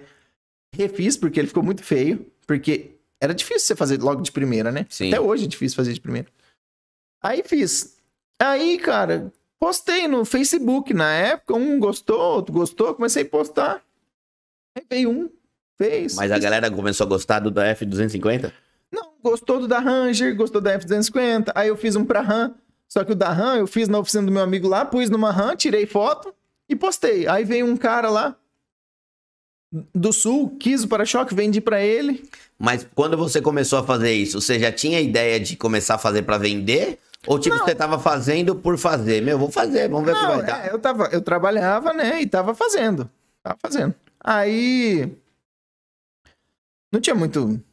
Eu tinha ideia de... Assim, eu tinha muito pra mim que eu tinha que sair da faculdade me bancando. Não, porque quando você tava lá na ideia da injeção eletrônica, que foi antes disso, você queria empreender. E daí o Evandro lá não queria Sim. continuar lá na segurança dele da Voit. Uhum. Agora, quando você começou a fazer os para-choques, você pensou, agora eu vou empreender? Ou você foi fazendo Tinha uma faísquinha ali, mas aí eu tava meio que saindo sem saber o que fazer. Eu tava na Voit ainda. E eu tinha ideia de ir trabalhar com petróleo, porque meu tio trabalhava no Rio com petróleo. E ele falava, é fácil de entrar em Macaé. Ele, é fácil de entrar porque não tem mão de obra aqui. Você tem um currículo muito bom se você entrar. Então, aí eu, vamos, então. Aí eu comecei a namorar minha esposa. Aí eu lembro que aí nós falamos, vamos pra Macaé e tal. Aí eu pensei, eu vou trabalhar embarcado. O tempo que eu estiver fora, eu faço para-choque, né? Aí eu arrumei um serralheiro lá em São José do Rio Preto que eu levava as chapas pra ele, ensinei ele a dobrar. Peraí, calma. Mas então você foi pra Macaé. Não, calma. Não, tô calmo. Não, calma. Só tô tentando entender. Essa era a ideia. Tá bom. Eu ainda tava na Voit, arrumei um serralheiro pra fazer minhas peças. Aí eu, durante a semana, eu modelava, fazia um comercialzinho ali, vendia um, dois, ia lá, mandava ele fazer. E aí, na época, meu sogro me ajudou a levar pra lá e pra cá e tal. Aí, quando a gente falou que a gente ia pra Macaé, meu sogro falou, De jeito nenhum. não vai não, vocês não vão não, sem casar, então vamos embora casar então. Aí fiquei noivo e comecei. Aí ele chegou um dia pra mim e falou, cara, mas por que você quer ir pra Macaé? Eu falei, porque eu tenho chance de trabalhar lá e tal, vou começar e em paralelo eu toco meu negócio. Ele, não, larga a mão disso aí, vamos tocar esse negócio aí. Teu sogro que deu, então? Aí... Ou não sei se ele deu incentivo, ele não queria que a filha fosse, na verdade, né? Eu vou incentivar o genro pra minha filha não ir, entendeu? Aí, beleza. Aí a gente começou. Aí ele me emprestou um dinheirinho lá, comecei, faz um, faz outro e tal. Aí depois devolvi o dinheiro, falei, ó, agora eu vou tocar sozinho e tal. Isso foi uns 5 meses. E aí... Quanto vendia um para-choque de ferro na época? 1.500, mais ou menos. R$1.500. É. Prontinho, com farol de milha, tudo. Aí, cara, eu já tava começando a fazer. Aí eu falei, pô, eu preciso de um nome, né? Aí pensei, um monte de nome, Force, Brasil, Aço, Brasil, ficava lá, a galera estudando pra prova e eu desenhando logo, pensando em nome. Você se formou em quantos anos, Pena? 7. Tá bom, mas ele criou a Pen of Road no meio do caminho, caceta. Já era. Aí, até, eu lembro que eu trabalhava na Voit, a galera teve um dia lá e os caras do meu departamento de engenharia falaram assim, eu era estagiário, né? Você viu que saiu uma matéria falando que os engenheiros que se formam em 7 anos são os mais bem pagos do mundo? Aí eu falei assim, eu estagiário com um monte de dinheiro. Eu falei, é bom vocês começarem a me respeitar logo, porque no dia de amanhã eu vou ser chefe de todos vocês. Aí o meu gerente falou assim, vamos cortar o mal pela raiz, passa hoje na RH. E naquele dia eu tive uma ideia e registrei uma patente na Voit. A gente voltou do almoço, eu tive um eureka assim, eu inventei uma prensa lá. Não inventei uma prensa, eu tive uma ideia de pôr uma prensa em um lugar. Meu chefe, caraca, cara, vem aqui. Fez uma ligação, chamou 2 diretores da empresa, assim, falou, fala pros caras. Meu Deus, tipo assim, era um estagiário. O que eu tô fazendo? Será que eu fiz alguma coisa de errada? Aí eu desenhei na lousa lá, os caras, registra. Nem sei o que virou, se registrou, se não registrou lá, depois saí da Voit, enfim. Se deu certo, bom pra eles. Aí... Mas tem o nome lá do Guilherme Pena. Com certeza. Acho que na época eu fui o primeiro estagiário a registrar patente da empresa, porque todas as patentes eram de engenheiros. Nunca um estagiário tinha feito patente lá. Aí... É melhor você ir atrás, deve ter lá um recebimento de uns 30 milhões aí pela patente, porque estão fazendo a prensa no mundo inteiro agora. Agora com a Suzano aí, né, porque era uma prensa de celulose, agora talvez aí a Suzano fazendo essa... tem uma amiga na Suzano, eu vou perguntar pra ela. Me manda o projeto. Era uma desaguadora de celulose. Aí, nem lembro onde eu tava já. Me perdi. Você tava na... Fazendo a marca lá, o logo. Exatamente. E tal. Aí criei o Instagram, que na época foi o comecinho do Instagram. Vamos falar em ano. Que ano? 2012. 12? 12 pra 13. 2012 eu fiz o para-choque da Ranger, 13 da 250. E aí, em 2013 eu comecei, em 2014 eu me formei. Daí, quando eu fui me formar, Aí, eu tava trabalhando, e aí o meu chefe falou, ó, vamos ver pra te efetivar e tal, não sei o quê. E aí eu falei, olha, eu não quero, porque ia vencer meu contrato e eu tinha tomado pau na FEI, e eu não podia não ia dar tempo, então eu ia me formar antes. Eu ia vencer os 2 anos de estágio antes de eu me formar. Então você nem poderia ser efetivado. Ele falou, não, eu vou te efetivar como analista, com alguma coisa pra te segurar. Porque, porra, eu tinha registrado patente na empresa. Ele falou, eu vou te segurar 6 meses e tal. Só que aí começou meio que uma pressão assim, ó, vamos. E aí chegou uma hora que eu falei assim, ó, chega, não, eu não quero, eu não vou ficar. Eu não quero ficar aqui em São Paulo. Isso não é pra mim. Agradeço muito, mas então eu vou sair. E aí até sair antes de vencer o contrato, porque daí, a hora que eu falei, eu vou sair, tipo, perdeu o encanto. Sim.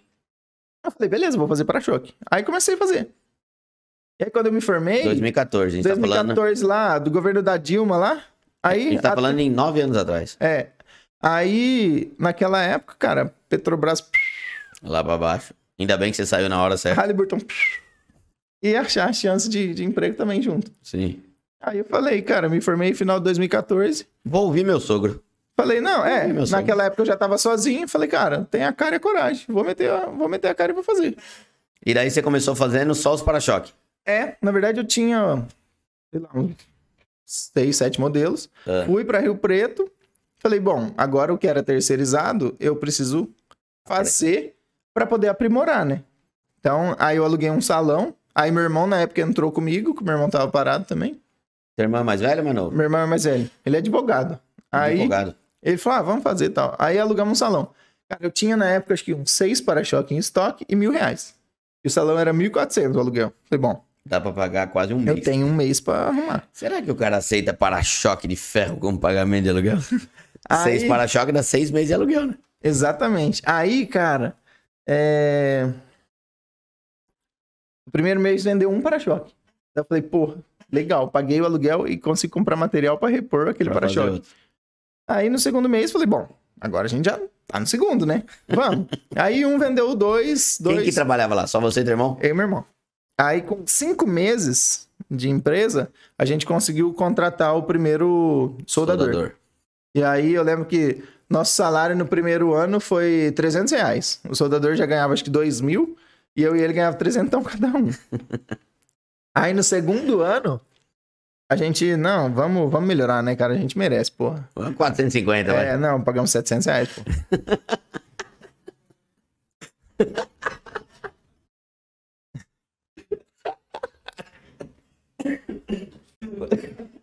O soldador já ganhava 2,5 pau com o aumento que tinha tido e você e teu irmão ganhava 700 conto. Aí em 2015... Eu não mereci os 700 reais, não. Eu só achei engraçado como você falou. Não, mas, cara, eu acredito que, assim, não tem vergonha nenhuma de falar. E eu acho que uma das coisas que me fez crescer foi isso. Eu nunca fiquei olhando sempre pro dinheiro. O dinheiro é uma consequência. Exatamente. E aí, em 2015, a gente abriu a empresa. Daí, realmente a empresa CNPJ, né? Você não falou de onde veio a ideia do Pena. Do Pen of Road. É. Então, eu tava lá com vários nomes, né? Aí, cara, eu lembro que quando eu andava de moto, a gente sempre falava que ia ter... Eu e meus irmãos falavam que a gente ia ter um grupo de fazendas, ia chamar Pena 3P, que eram os 3 irmãos. Aí depois, quando eu comecei a andar de moto, ia chamar Pena Racing. Aí depois eu falei, cara, vai ser Pena Off-Road. Aí os caras... Mas você era conhecido como Pena? Porque, meu, seu nome é Guilherme. Eu sempre fui Gui e durante a faculdade era Romagnoli. Então, no meu grupo de amigos, era Gui mesmo. Na faculdade virou Pena. O meu era Romagnoli. Não sei porque na faculdade o sobrenome vai pra frente. Aí, na faculdade, a galera começou a me chamar de Pena. E aí eu pus Pena Off-Road. E aí, daí no final de 2016, aí o meu irmão saiu, comprei a parte dele da sociedade e fiquei sozinho. Quantos para-choques vocês estavam fabricando ali no primeiro ano? Você falou que no segundo ano vocês melhoraram o salário. Tinha você, teu irmão e o soldador. Aí não, no final, quando o meu irmão saiu, já tinha 2 soldadores. Quantos para-choques vocês faziam ali na época por mês, sei lá? Olha, a gente fazia... Só tinha para-choque ainda? Só tinha... aí naquela época eu fiz um lift de F250, aí meu pai foi trocar a F250, aí eu falei, não pai, não vende não. Meu irmão tinha uma Saveirinho na época, falou, vende a Saveiro, passa 250 pra gente, porque não estavam pagando nada da 250. Aí a gente pegou a F250, reformou. Já era 3.9? 4.2? Não, era MWM. MWM. Aí ficou uma F250 e eu tinha a Ranger. Daí a gente vendeu a Ranger, comprou outra 250. Então eu tinha uma, meu irmão outra. A gente comprou no leilão, uma batida, arrumou, ficou maravilhosa. Aí, então eu tinha uma, meu irmão tinha outra. Aí eu desenvolvi kit de suspensão. Então essa em 2017, a minha já tinha pneu 37, que era dificílimo de achar, eu achei usado. E era muita grana pra gente pôr na época, então eu troquei por para-choque. E ela já tinha kit de suspensão de 6 polegadas, com subagregado, com tudo. Dali a gente e vocês que já tinham desenvolvido toda a suspensão? Sim. Isso... Não, eu fiz tudo. Então, isso que veio muito da gaiola que vocês montaram. Sim, porque assim, naquela época eu comecei a entender o que era um bump steer, um scrub radius, todos os nomes de suspensão.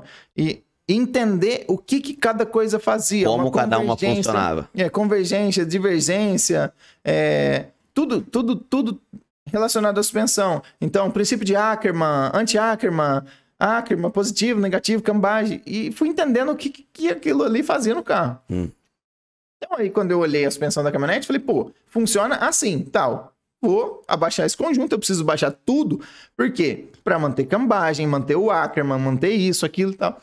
Então, o lift que você fez foi de carroceria ou foi de suspensão? Não, de suspensão. Nunca fiz lift de carroceria. Nunca fez? Nunca fiz. E porque é o mais... fazer porque eu não faço. Não, porque é a coisa mais simples do mundo. Você tira os parafusos da carroceria, levanta ela em relação, o chassi vai ficar na mesma altura. Sim. Você não mexe com nada da suspensão, né?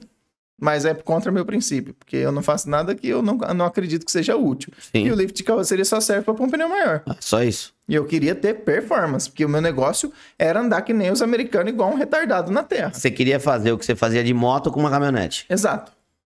E naquela época, a minha 250, eu tenho vídeo, acho que 2018, que eu colei uma GoPro na câmera, na porta. Cara, dava pra ver o pneu fazendo... Ela já tinha o kit. A mola que eu uso hoje na Mascote é a mesma que eu usava em 2017, cara. E quem que fazia a mola na época? Cara, eu pedi pra uma empresa que terceirizou pra uma outra empresa, que hoje é a empresa que faz com a gente, que eu fui reencontrar anos depois, porque esse cara forneceu mola pra gente por um tempo, depois sumiu. E aí depois... Google, empresas que faz mola, ligava, preciso de uma mola assim, assim, assado, tem essa mola assim, assim, assim. E fomos até achar. E assim, sempre fui assim, né? Tipo, eu preciso disso. Beleza, vamos fazer. Mas aqui nem isso. Vamos falar, vai de mola. A especificação da mola, você já tinha? Você passava? Você que tinha calculado a especificação, dureza, aço? Não, bom... Ou foi na experimentação? Não, a maioria das molas de carro, se não me engano, eu acho aço 5160 ou 6150, alguma coisa assim. Não lembro exatamente a liga, mas era tudo a mesma coisa. Enfim, eu achei uns calculadores na internet, daí na época, na faculdade, eu já tinha me informado, eu tive em elementos de máquina cálculo de mola. Então eu sabia calcular uma mola. Tá. Então eu peguei o paquímetro, pus o pasto, o diâmetro, número de espiras e tal, calculei tensão de escoamento e tal, joguei no software e falei pro cara, eu preciso de uma mola assim, mas eu quero a mola mais dura, tantos por cento mais dura. E o cara fez, eu testei, aí para tanto de altura de suspensão, é melhor pôr tanto mais dura pro carro ficar firme.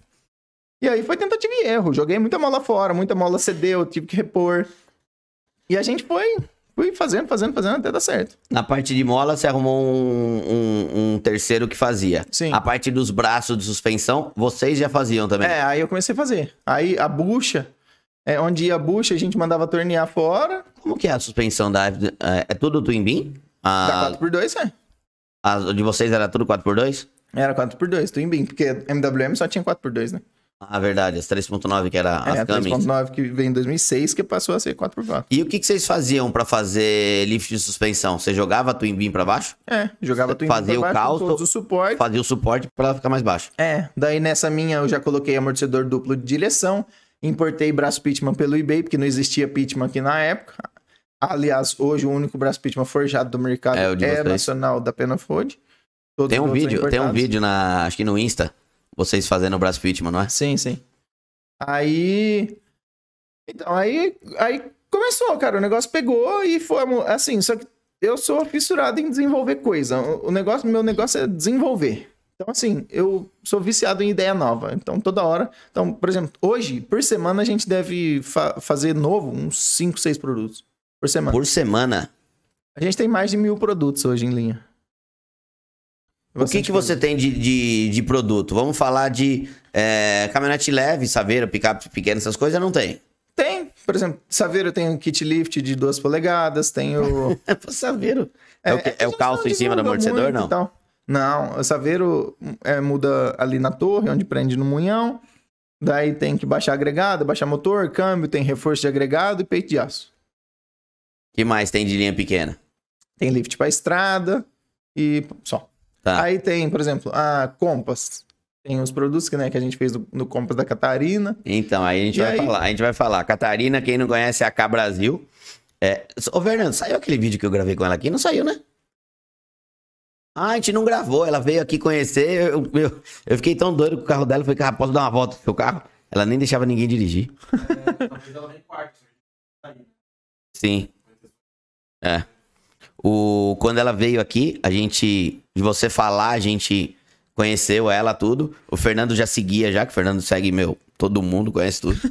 E daí lá na Automec a gente viu o carro dela. Depois um dia o Fernando conversando com ela, ela veio aqui. Mas, eu fiquei tão empolgado que eu nem gravei. Eu vi aquela Compass dela, linda Compass, e a pena que fez tudo, né? Nós fizemos tudo. Então, e aí, a pena nasceu assim, acatando ideias malucas, né? Então, sempre chegava, eu não tinha produto. A gente sempre precisou de cobaia. Chegava o cara e falava, eu quero produto XYZ. Pro carro Você tal. tem? Não. Mas me manda o carro que eu faço. Aí o cara mandava o carro, a gente fazia. E aí a gente foi fazendo. Então hoje a gente tem... Isso foi desde o começo, né? Porque, Desde o começo. o para-choque saiu da Ranger. A F-250, se teu pai não viaja também, você não ia poder desmontar ela e fazer a medida do negócio. Sim. Não, e naquela época que eu pus o para-choque na 250, eu já fiz o lift nela, na da do meu pai. Eu comprei mola de F4000 num desmanche, porque um dia eu fui num desmanche aqui em São Paulo, vi umas molonas assim. E acho que do que é? 4.000. Contei as molas, os espiras. É maior, vou levar. Aí eu levei, troquei as castanhas de cambagem, fiz um kit de 2 polegadas. Foi o primeiro kit. E na traseira? Na traseira eu fiz um calço de 2 polegadas, troquei os grampos. Aí eu pesquisei. Daí você levantou o feixe de mola em relação ao eixo. Colocou o calço embaixo do feixe. Exato. Isso foi em 2013. E antes da pena existir, né? Sim. O primeiro para-choque e o primeiro lift eu já fiz na caminhonete do meu pai. Aí seguimos, né? Daí hoje em dia, cara... Você falou que você tem mais de 1.000 produtos no catálogo. Uhum. Tudo veio de experiência. Por exemplo, você tem de Compass. Commander já tem? Commander não. Então, alguém que tiver uma Commander e quiser fazer alguma coisa, procura o Pena, deixa o carro lá, que ele vai desenvolver tudo pra Commander. Exatamente. Qualquer carro, cara. Não sou... O carro da K. Preconceito. O carro da K Brasil. Eu vou deixar até aqui na descrição também, se a galera quiser seguir. Ela tem... O estilo dela é mais expedição, que eu particularmente também gosto mais. Eu não sou muito de trilha, de barro e tal. Não tenho muita vontade. Nunca fiz, mas não tenho muita vontade, pra ser sincero. Mas expedição eu acho muito legal.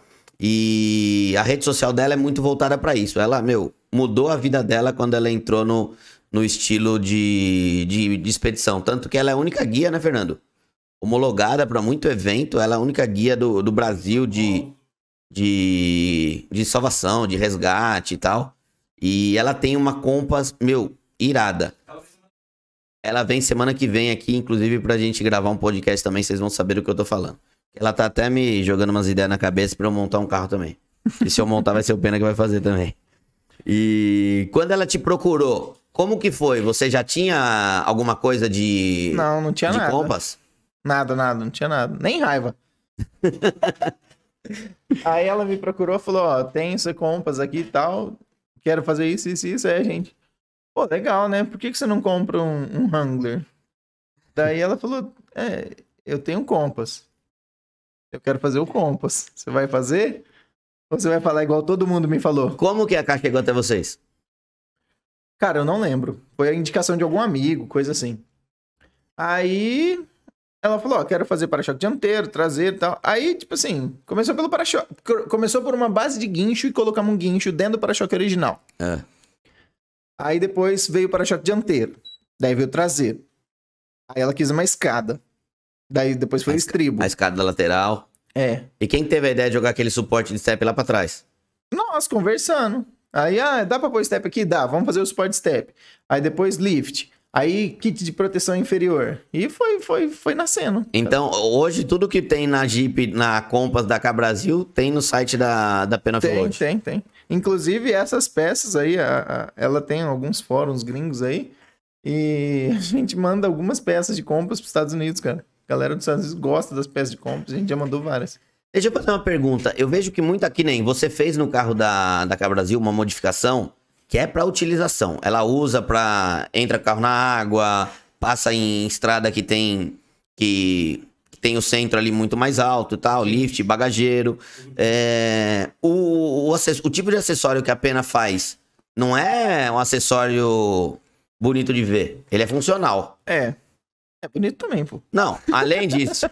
Tô dizendo que não é o acessório de caminhonete de shopping. É exatamente o que eu falei, por exemplo, do body lift. Eu faço coisa que pra mim, ele tem que ser, no mínimo, útil, tem que ter um design bonito, né? E tem que ser funcional. Então, por exemplo, o para-choque, ele tem que, na utilidade, ele tem que ser resistente. Certo. E caber um guincho dentro. Beleza. Mas ele também tem que ser legal, tem que ficar bonito. Tem que caber um farol de milha bacana e barato. Porque no off-road, a chance de quebrar farol é grande. É grande pra caramba. Então eu ponho... A galera, mas você não usa o farol original? Cara, eu não gosto de usar o original, porque geralmente o farol original é caro. É mais caro que o para-choque. Muitas vezes é mais caro que o para-choque de ferro. Exatamente. E aí, então, ele aumenta a resistência da frente, aumenta o ângulo de ataque. E aí, a galera me pergunta, por exemplo, na questão do airbag, não para de funcionar? Não. Antigamente, né, naquele filme da babá, das crianças lá, que o cara bica a frente da Mercedes e dispara o airbag, aquela época lá era sensor de deformação, né? Sim. Mas hoje é acelerômetro. Então, na verdade, o para-choque vai ajudar o airbag a deflagrar antes. Exatamente, porque ele vai a desaceleração vai ser maior. Ele vai transferir uma carga maior. Uma carga maior. Então, não afeta em nada. Então, eu vou te falar. Nossa, eu ia falar um negócio aqui que eu acho que é maldade. Acho que é melhor não falar. O fato do para-choque ter uma base de guincho ali, o guincho, um guincho de 12 mil libras aí, tem uma carga de tração de até 5.500 toneladas. 5.500 quilos, né? Poxa, tonelada.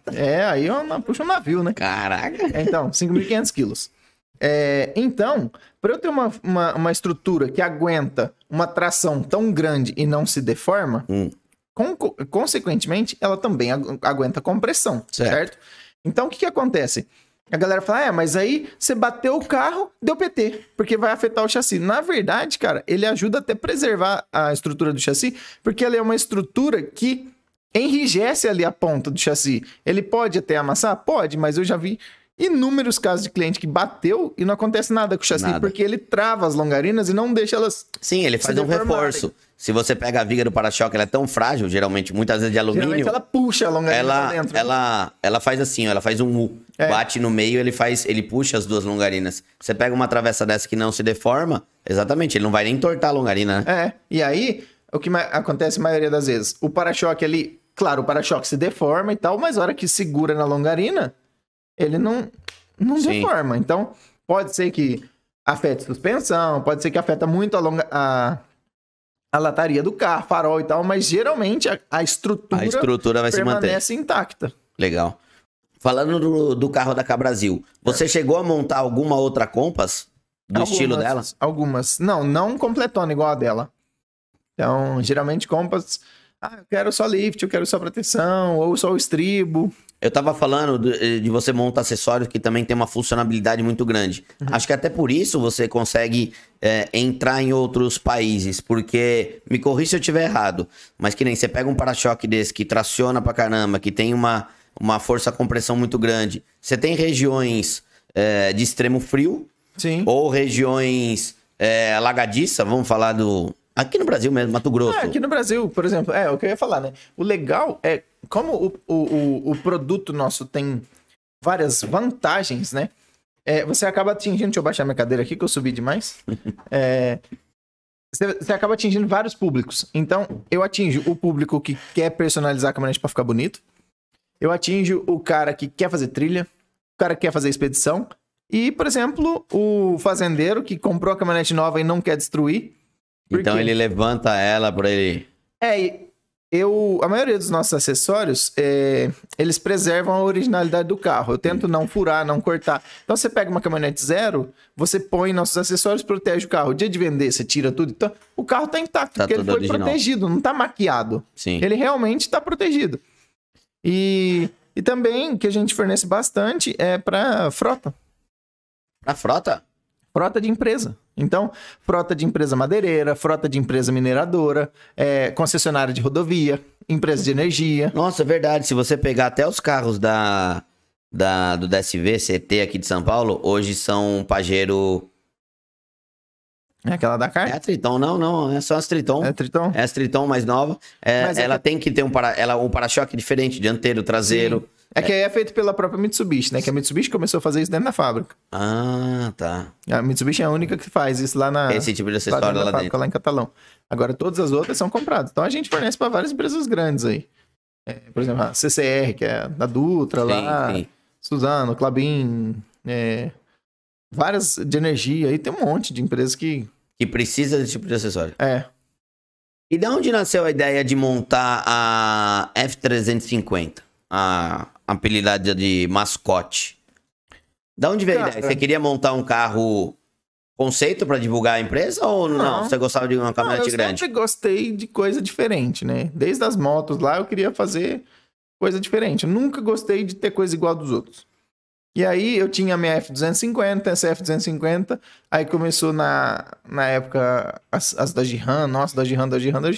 Troquei a minha 250 numa RAM em 2017. 7 para 18. Aí apareceu. Aí a RAM, o que eu queria fazer? Por câmbio manual e alongar a caçamba. Porque eu era doente naquelas caminhonetes dual americana, caçamba longa, cabine dupla. Então eu sempre quis. E daí eu tava com o plano de pegar a RAM, alongar a caçamba por câmbio manual. Sempre foi a minha ideia. Aí minha RAM só deu problema e tal, não sei o quê. Aí quando eu deixei ela novinha, tinha um cliente meu que tinha essa F350, que tinha uma camper, cara. Ela tava com uma camper gigante em cima. Nossa, bota gigante aí. Não, e sobrava 1 metro pra trás ainda. Era muito grande. Era tipo uma casa mesmo. E aí... Era 100 metros quadrados em cima de uma caminhonete. Aí ele falou... Só que a caminhonete tava destruída. Tava bem surrada. Aí ele foi lá pra pôr para-choque na 350. Eu olhei, nossa, que da hora, cara. Era tudo que eu queria fazer na minha RAM, deixar compridona assim. Aí, um belo dia, ele foi umas 2, 3 vezes com ela lá pra montar acessório. E um belo dia ele falou assim: Pena, tô precisando de uma caminhonete, tô velho já e tal, minha perna tá cansada, não aguento mais cambiar, quero um carro automático. Falei, cara, pra carga do teu camper e tal, nós vamos ter que achar uma RAM 3500, porque não tem. Aí ele, procurou, não achou. Falou, ó, eu vou... Eu tenho uma, tá? Eu tenho não, tem disponível no guia de compra do Tony Mac uma RAM 3500. Ah, é? Aí ele... hoje tá fácil, né? Só ir na concessionária e comprar. Hoje tá fácil, na época não tinha, né? Era difícil. Achava, mas era muito caro e tal. Aí ele falou, cara, vamos fazer... Você não me vende a sua? Eu vendo, ó, eu pego a sua, mais tanto. Ele falou, tá bom. Só que eu não quero ter que fazer nada na RAM. O que você me recomenda fazer? Eu falei, eu acho que você...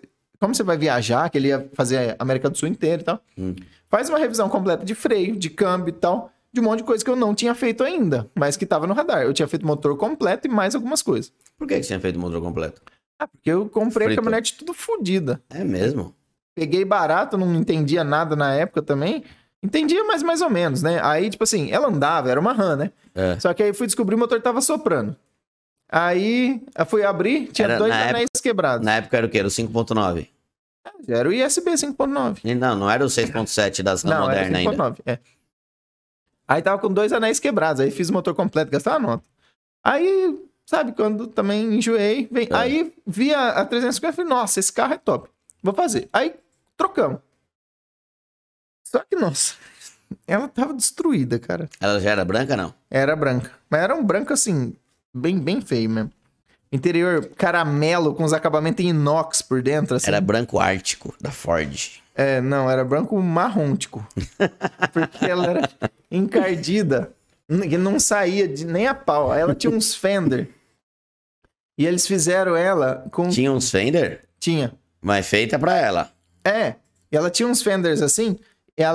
Foi feita no esquema de cor da King Ranch. Então ela tinha a parte de baixo e o fender, aquele marrom. Ah, sei. Aquele marrom, aquela cor de... Aí eu tirei o fender e tal, tirei o para-choque. Ela tinha uma grade cromada com os apliques de inox também. Nossa, tinha aplique de inox escrito Super Duty no capô, tinha um monte de coisa. Fui arrancando tudo aquilo, a pintura, tudo. O fender enterrou na pintura, assim, ó. O cara pintou com o fender no lugar, tinha um degrau. Não, tinha massa, tinha tanta massa no paralama. No paralama que o fender, ele entrou dentro do paralama, assim. Aí eu fui num amigo meu que tinha oficina de funilaria, falei, cara, eu quero jogar uma tinta. Aí ele olhou e falou, velho, não dá não. Te conhecendo, não é uma tinta, velho. Não adianta, desmonta, porque o carro tá destruído. Aí eu comecei, fiz um negocinho, fiz outro... pus um para-choque diferente, pus uma grade preta, troquei o farol, que ela tava com aquele farol baiano também, tudo cromado por dentro. Com 2 Angel Eye, assim. Angel Eye na F350 é bonito. Aí, não, mas era muito feio. Não, eu tô zoando, bonito. Angel Eye no F350. Aí eu tirei tudo. Aí ela não tinha tampa de caçamba. Eu vi com a tampa de caçamba tudo podre também.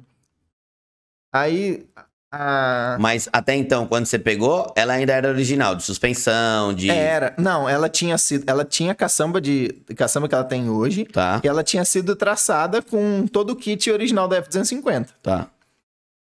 Então ela já era traçada e tal. Aí eu pus um liftzinho. Aí o primeiro lift que eu fiz, eu olhei aquele feixe e falei, cara, esse feixe é zoado, vou fazer um feixe melhor, porque o feixe da 250 ele é reto, assim, né? Sim. Ele não tem curso nenhum, ele tem, tipo, 3 dedos de curso pra cima e é isso, e pra baixo nada. Por isso que ela quica pra caceta. Aí era horrível. Aí eu falei assim, cara, eu vou desenvolver um kit novo, né?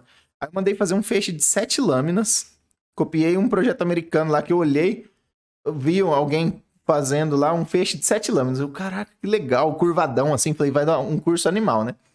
Aí, assim, liguei numa empresa de feixe de mola. Falei, ó, quero um feixe de mola assim, assim, assim. Dá pra fazer? Dá. Aí ele calculou o K do feixe original. Tipo, copiei. Eu vi um feixe de 7 lâminas. Falei, eu quero fazer um de 7 lâminas. Aí, só que o cara pegou a carga do original, fez tal. Fez o feixe e ficou lá no estoque. Aí, um dia eu vou pôr. Aí, cara, era um domingão. E eu falei, vou dar um pulo lá na empresa pra fazer não sei o quê. Na hora que eu fui manobrar, cara, eu caí num buraco, quebrou o feixe de mola, que a mulher caiu no chão, na porta da empresa. O original. O original. Aí eu falei... Caramba, que buraquinho você pegou pra quebrar um feixe de mola? Não, já devia estar cansado, né? Cansado? Já... Ele devia estar só num pelinho, assim, né? Que nem meu diferencial. Aí, cara, só liguei pra minha esposa e falei, ó, eu vou demorar um pouquinho. Aí eu falei, cara, é a hora, né? Fui lá. Lembrou do que tava no estoque. Fui lá no estoque, peguei os feixes, montei. Tipo, cheguei atrasado pro almoço, atrasadaço, já montei os 2. Na hora que você montou, ela parecia uns opalão dos anos 80, traseira levantada. Não, é dianteiro, né? Era na frente. Na frente. Na frente, tá? Ela ficou com a traseira. Aí ela nivelou, porque ela era socada à frente, assim. Sim. Né? Ela era com a traseira muito alta, porque ela tinha camper, então ela tinha mola até lá em cima, porque o camper pesava 2,5 toneladas o camper. Então, tipo, ela era assim, né? Aí nivelou o carro, falei, nossa, ficou linda, cara. Aí vamos começar a... Vamos ver pra pintar. Aí falei com o meu amigo e falou, ó, cara, vai ter que desmontar. Beleza. Aí fui desmontar. Mandei jatear ela, porque tinha podre nas caixas de ar e tal, que ela andou, acho que ele era do Rio, andou, apodreceu. Maresia e tal. É. Aí, cara, a hora que jateou a porta do motorista e o paralama, aquilo ali parecia uma lata de sardinha que você pisou e desamassou e pôs massa e fez na massa. Nossa, horrível. A porta se abriu e fazia... Caía assim. Arreava. Aí eu comecei a procurar. Falei, cara, vou ter que achar uma porta, né? Aí eu até contei isso no vídeo da mascote. Eu achei um cara que tá vendendo a cabine completa, lá em Barretos. Verdade. Daí eu fui lá e... achei a cabine, né? Então eu comprei a porta, comprei o paralama. Comprei chicote, painel, tudo que eu vi pela frente. E tinha um Cummins 6BT lá. Jogado no chão. Aí fui, negociei. Ele tinha uma SW4. Troquei a troco de um para-choque de SW4 Cummins completo. Você é bom de negócio, hein, Pena? Caramba! A galera lá fala que eu faço uns negócios da China. Aí, esse Cummins precisava retifiquei e tal. Falei, vou fazer, né? Aí, uma hora eu monto. Aí o carro tava inteiro desmontado, eu ranquei o chassi, ranquei cabine e tal. Ele tava só o chassi lá na oficina, com o motor 4BT e tal. E aí comecei a mexer. Aí a gente viajou para os Estados Unidos. Aí eu falei, fui cotar as peças na Cummins do Brasil, era tudo caro, velho. Aí eu comecei a ver as peças americanas. Só que a peça americana, a original, era cara também. E a preparada não era tão cara. Então eu comecei, vou pôr prisioneiro. Prisioneiro Cummins é caro, vou pôr ARP. Eu pus prisioneiro ARP no motor inteiro. Aí comecei. Mola de cabeçote, mola de válvula, bico, válvula de saída, elemento da bomba injetora, trouxe tudo. Quando eu vi, eu tinha montado uma receita para 600, 700 cavalos. Então já vamos fazer melhorado. Aí tava tudo pronto. Falei, cara, vou trocar esse motor então. Só que nesse meio tempo, A gente tinha ido pro encontro de caminhonete lá e tal. Aí eu tava falando com os meninos, falei, cara, eu não gosto daquela suspensão. Por mim, eu fazia tudo novo. Falaram, então desmonta amanhã, porque senão você vai ficar pensando nisso e não vai ficar feliz. Então desmonta logo e começa. Aproveita que o carro tá desmontado. Eu falei, é mesmo. Fui lá, arranquei o feixe, deixei só o eixo no lugar. Aí eu olhei a 4x2 assim, eu falei, eu vou fazer um kit que seja plug and play. Eu vou usar os braços da 4x2 nesse kit, pra se eu pegar uma 4x2 com esse kit eu traço ela. E aí eu deixei o chassi e o eixo no chão, peguei os pratos de mola da 4x2, pus no lugar, peguei a mola de um kit nosso que já tinha, fui, desenvolvi o kit, coloquei, aí o carro demorou 1 ano e meio na funilaria, demorou um monte. Nossa senhora. Nossa. Também um ônibus, é um vagão de trem. Tinha que pintar em etapas, né? Não cabia nada. Não cabia cabe. só a cabine, depois só a caçamba. Aí o resto. Aí fui. A primeira vez que ela andou sem caçamba e tal, montou o cumes. Aí começou tudo, né? Mas nesse meio tempo a pena já tava girando bem, bastante coisa. E aí eu já tinha comprado outra caminhonete, eu tinha uma F350 da empresa, eu vendi essa F350, aí comprei uma Ranger eu vendi e troquei na 250. Então hoje, entre 250 e 350, eu tive, acho que 8. É o carro-chefe da Pen Off-Road? Acessório para 250, Olha, 350? a gente tem muita coisa, porque eu tive bastante, então como é meu, eu fico fuçando toda hora, né? Mas não é o que mais vende. O que mais vende, por incrível que pareça, é de carro novo. E Hilux é o que mais vende. Então, assim, Hilux, Triton são os best-sellers, né? Mesmo a Mitsubishi montando também em Goiás e lá no Catalão, você tem muitos acessórios também para Mitsubishi. Sim, é que a Mitsubishi começou a montar isso não faz muito tempo, né? Então também, você já tinha uma linha... também é assim, são pedidos especiais. Então é pedido para polícia, para bombeiro, Força Nacional. Ela não vende para o público final? Não. Já é montado da fábrica, né? Então tem a parte de rally lá. Então já sai da fábrica, sim. Mas os outros acessórios, a gente... E Hilux por quê? Porque deve ser a picape mais vendida? A Hilux é a picape mais vendida do Brasil, né? E a galera do agro gosta muito. Porém, a caminhonete é toda plástico, né? Sim. Então, todas essas modernas são todas plástico. Então, você vai colocar realmente no batente ali, você precisa reforçar o carro se você quer que o carro dure bastante, né? Não, e o pessoal usa pra valer. Eu fui convidado por um grande cliente que virou um baita de um amigão, acabou levando a gente lá, foi eu, meu pai e meu irmão pra fazenda dele lá em Mato Grosso. Era uma Hilux 0 km pra andar dentro da fazenda. Estrada de terra, no mó caceta. Cara, teve um dia, eu fiz 5 Hilux pra um cara. Eu entreguei o carro, tipo assim, era meio-dia. Final da tarde, ele me mandou uma foto, a caminhonete tava com água até o capô já. Aí ele falou, tô chegando em casa. Era o caminho da casa dele, ele atravessava o rio. Era no Pantanal.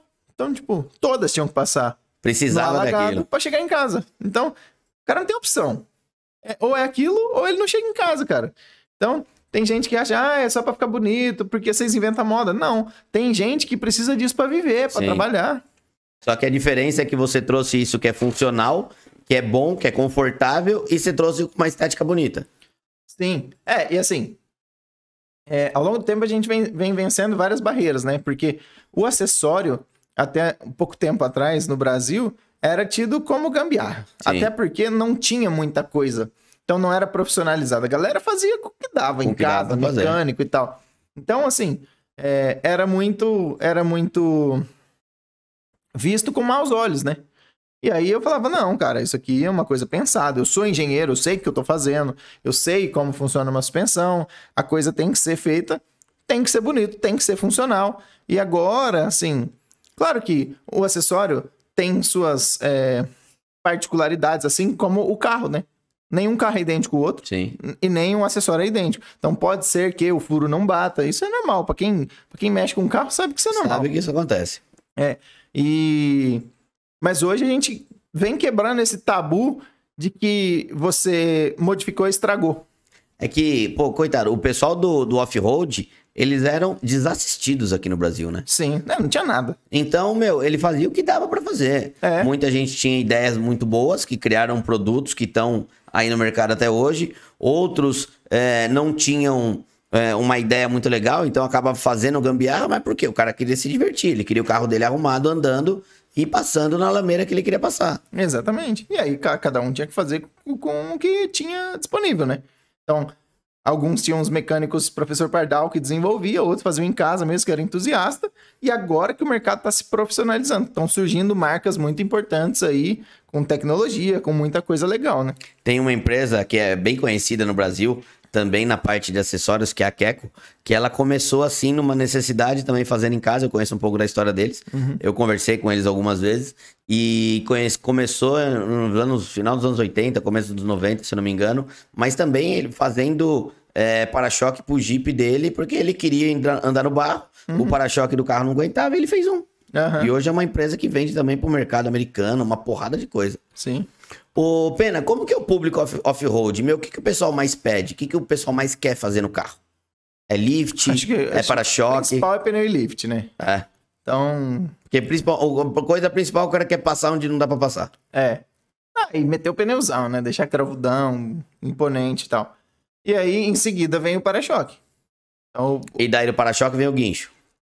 porque o para-choque, todo para-choque nosso já tem a base de guincho interno. Então você pode pôr o para-choque e já te dá a possibilidade mais pra frente de colocar o guincho.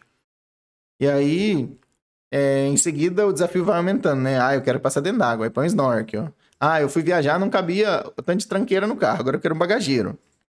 Eu fui viajar, mas eu queria dormir no meio do mato, agora eu quero um suporte de barraca. Eu tenho uma Pajerinho TR4 que eu comecei a montar ela em 2016. Eu fiz uma viagem pra Chapada dos Veadeiros, gostei pra caramba com o Suzuki Samurai. Aí minha mulher tava grávida, ela não conseguia subir porque tinha um lift enorme, pneu enorme. Aí eu vendi e comprei uma Pajerinha TR4. Aí meu filho nasceu, ela engravidou de novo. Eu confundi aqui, eu achei que a TR4 era enorme. Eu ia falar, cara, duas palavras que não cabe na mesma frase. Tá bom, então eu tô falando que era o Samurai que era enorme.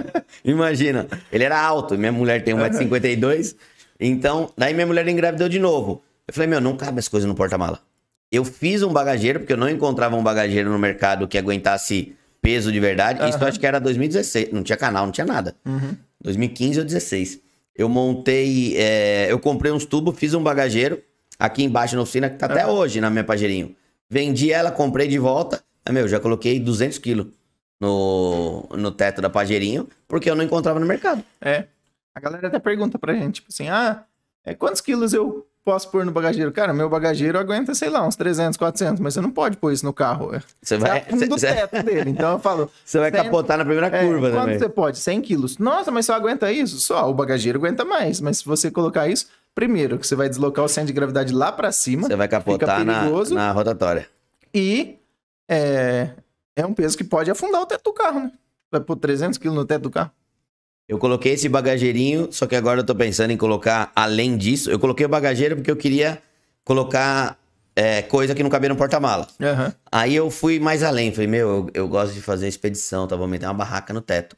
Só que daí você meter barraca no teto, ele acaba com o porta-mala da Pajero. Então eu tô pensando em passar Pajero pra frente e montar uma outra coisa pra ter porta-mala e pra ter a barraca no teto e um bagageiro. A gente já montou algumas Pajero, por exemplo. Tem de 2 amigos nossos aqui de São Paulo, são 2 Dakar. Elas têm o bagageiro, só que aí os dois têm a carreta, a carretinha de camping com a barraca em cima da carretinha. Então tem bagageiro na Pajero, tem porta-mala da Pajero, mais a carretinha com tranqueira e a barraca em cima da carreta. É que isso daí quando você quer convencer a levar a mulher junto, aí tem que levar um monte de coisa, então... Aí vai com os filhos, vai com as crianças, você tem que levar ônibus no porta-mala. Ô, Pena, qual que foi o projeto mais caro que você já montou? Dá pra falar alguma coisa em valores? Ou é segredo de estado? Os mais caros, na verdade, não são caros na parte da pena.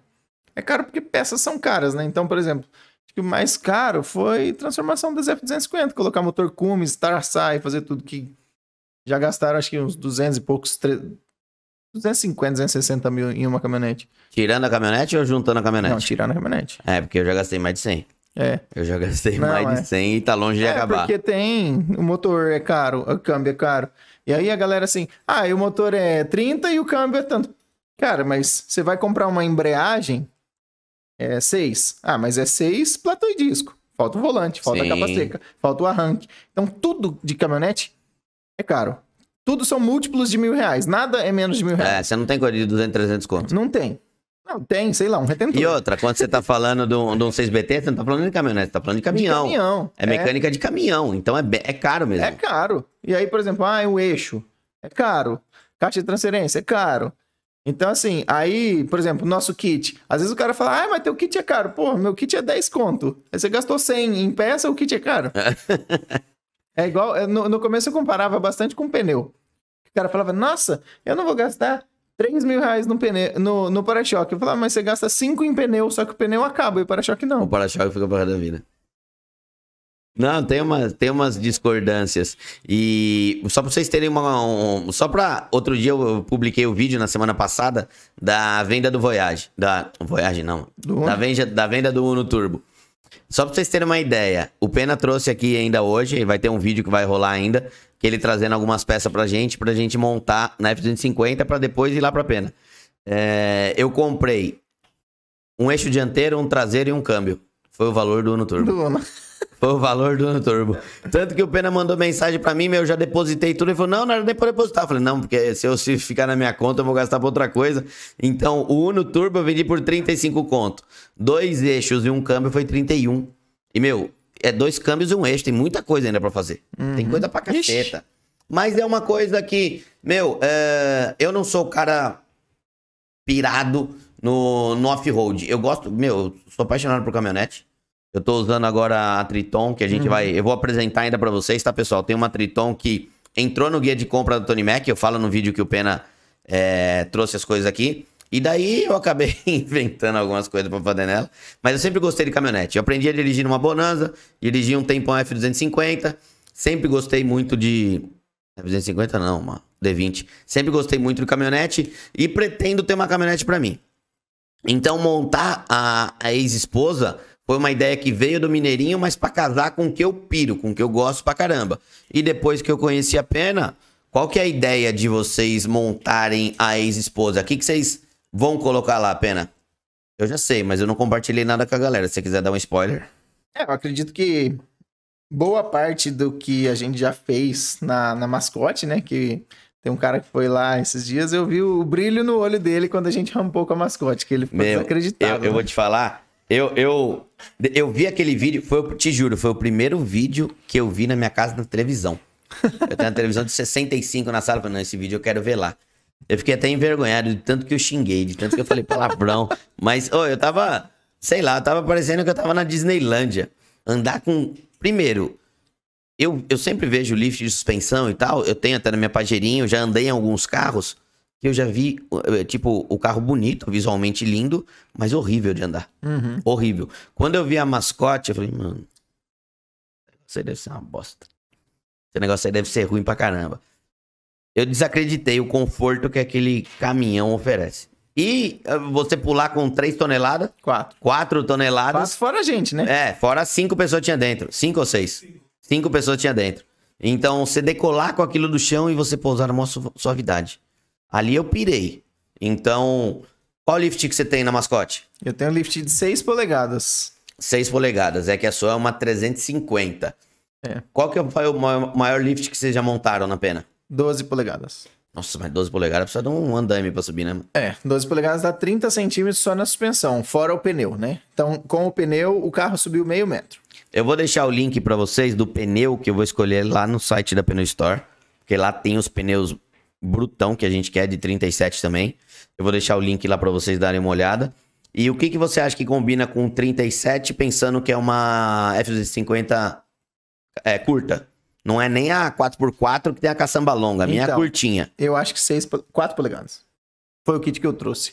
Tem de 4, tem de 6. Eu trouxe um de 4 polegadas. É que o de 4 que a gente vai montar é um temporário, é pra ir pra você. Na verdade, assim, eu trouxe uns braços, mas tem coisa que foi particular para o eixo de Dodge, então essa parte eu tive que fabricar, só que isso não altera com a altura do kit. Tá. É só o suporte do eixo. Então, o suporte do eixo, para mudar a altura do kit, eu vou mudar a mola e suporte do motor, do chassi. Só que, cara, como a gente vai mudar, deixa eu trazer o feijão com arroz, que é 4 polegadas com 37. Vamos montar e ver como é que vai ficar. Até porque o seu motor e câmbio é mais pesado do que a gente usa. É, bem então pode ser que o kit fique mais baixo. É possível que a gente tenha que calcular uma mola nova com um K maior e tal. Então, Eu trouxe um kit padaria, que nem eu falo que é o que mais sai. O kit de padaria que a gente conhece é pendurar uma turbina e tal, não sei o kit de padaria do Pena é mola de 4 polegadas e pneu 37. Exato. Então, eu trouxe o nosso kit padaria para você colocar no carro, até porque eu trouxe só a parte da frente. Se eu tivesse trazido um 6 polegadas, o negócio ia ficar assim. Você ia raspar o chassi no chão. Aí eu falei, cara, vamos trazer um 4 polegadas? A gente monta. Depois que tiver tudo pronto, aí a gente decide. Põe, porque assim, projeto você sabe como é que é. Muita coisa você vai ter que montar 2, 3 vezes. Como é um projeto, um motor mais pesado, tudo, muita coisa diferente, falei, cara, tanto que eu te falei, a hora que tiver o chassi pronto, a gente vai lá e monta tudo. Sim. Muito provavelmente, depois do carro pronto com toda a carga lá, vai modificar alguma coisa. Provavelmente vai uma mola, amortecedor, ou até a altura do kit. Não, e tem a questão do jack também, né? A jack é foda. Tem a questão do jack que você começa a fazer uma coisa, jack tá fora, jack tá desmontado, jack tá fazendo isso, vamos ver o que pode fazer mais. É aí que gasta. Por exemplo, eu comprei um câmbio. Pô, mas você comprou um câmbio e você vai montar o câmbio lá acreditando que ele tá bom? Não. Já que tá fora, vamos revisar. Sim. Aí um câmbio, cara, você compra um câmbio por 10 mil. Aí um par de engrenagem, geralmente, você pegar o seu câmbio que eu trouxe pra você, foi 11 mil o câmbio, certo? Certo. Só o eixo piloto, sem a engrenagem par dele, o eixo piloto custa entre 2.500 e 3. A engrenagem casal dela, de 900 a 1.500. Então, cada par de engrenagem, nós estamos falando de 4 a 5 mil reais por par de engrenagem. São 6 pares. Que fácil, né? Aí, tipo assim, eu vou trocar sincronizado. Beleza, o jogo de sincronizado desse câmbio é 6 mil. Então, aí é onde fica caro. Você compra um câmbio por 10, vou fazer tudo. Quando você vai fazer tudo, aí... já custou 25 o câmbio. Quando eu fui fazer o meu ZF, cara, o meu primeiro da mascote, ele só raspava a quinta. Falei, vou só fazer o orçamento para tirar o raspado de quinta. R$9.500. Eu não quero outro câmbio, eu só quero tirar o raspado da quinta. Aí o cara falou, pô, você desmontou o câmbio inteiro. Pra não fazer? Pra não fazer, você vai só trocar o sincronizado da quinta. Todo o resto que tá ruim, você vai deixar. Aí eu falei, não, mas espera aí, deixa eu entender. Aí que, com tudo isso, porque a Pena antes, ela não fazia modificação de caminhonete nem nada. Eu não tinha nem oficina. A Pena eu tinha... Era só pra fabricar peça. Fabricar peça. Aí eu separei um cantinho ali dentro da Pena pra gente poder montar os carros, fazer medição e desenvolver projeto. Mas ao montar a minha caminhonete, eu tive que fuçar muito, aprender muito, ver peça, aprender a cotar, saber se estava sendo enganado ou não. Então hoje a galera que me conhece... Fala, já que você conhece, monta aí pra mim. Não, e assim, e os fornecedores também, o cara nem bate boca. Se eu falar, é isso, o cara não nem discute. Tá bom. Tá bom, velho, vou mandar e pronto, acabou. E daí eu fiz a minha, eu tive que aprender, desenvolver fornecedor de peça, de serviço e tal. Então hoje, aí começou a surgir a necessidade de muito cliente levar o carro e falar, eu vou pôr o para-choque, mas você não pode revisar minha suspensão? Não. Aí, a gente falava, tem muito dinheiro na mesa que a gente tá deixando de ganhar. Aí a gente começou a receber muito cliente de fora. Daí o cara vinha de fora, ele queria pôr uma suspensão. Mas você não monta os pneus pra mim? Não. Porque eu não tinha como montar. Sim. A gente começou terceirizando. Aí depois a gente falou, vou trazer isso pra dentro. Se a gente tiver o para-choque, o lift, a suspensão, o guincho e tal, são mais produtos. Porque aí... Se colocando no lugar do cliente. Cara, o cara quer ter o carro pronto, ele quer a solução, ele não quer ficar pulando de um pro outro. E cá entre nós, você sabe como é que é levar em oficina, né? Você manda fazer isso. Aí você vai fazer a elétrica. Depois você vai fazer a funilaria. Aí o cara da funilaria fala, a elétrica tá ruim. O culpado é o eletricista. Aí o eletricista põe a culpa no cara da direção hidráulica. Vira um loop, cara, que você não acaba nunca, porque sempre tem algum BO e algum serviço mal feito. E um empurra pro outro. Falei, se a gente abraçar e fizer tudo, claro que eu vou ter muito mais problema para resolver. Só que o dono vai ter um cara só para xingar, que sou eu. Então, qualquer BO que der, eu resolvo. E aí a gente começou a surgirem mais clientes, mais carros e tal. Aí a gente alugou um outro salão e fez a oficina, que em pouco tempo lotou, não cabe mais nada lá. Que já tá pequena e é por isso que vai ter uma nova sede da Pena. Exatamente. Não só pela oficina, né? Mas também que a fábrica também precisa crescer mais. E a gente comprou a área faz 2 anos e estávamos esperando o momento certo, né? E aí aconteceu que ficou pequeno rápido. E aí eu falei, pô, eu não vou alugar mais um salão. Para fazer tudo isso, é melhor a gente investir já ir para uma área que tem... área nossa, dedicada a isso. Então, fazer tudo pensado para nós, né? Então, vai ter uma estrutura muito legal. Vai ter um showroom bacana, porque nosso lá, que você já foi lá, não tem espaço para o cliente sentar. Porque se a gente puser uma cadeira para o cliente, tem um carro a menos lá dentro, entendeu? Você quer sentar, você senta em cima daqueles pneus ali ou do para-choque, meu. Pô. Você veio aqui pra sentar ou veio aqui pra trazer teu carro? Entendeu?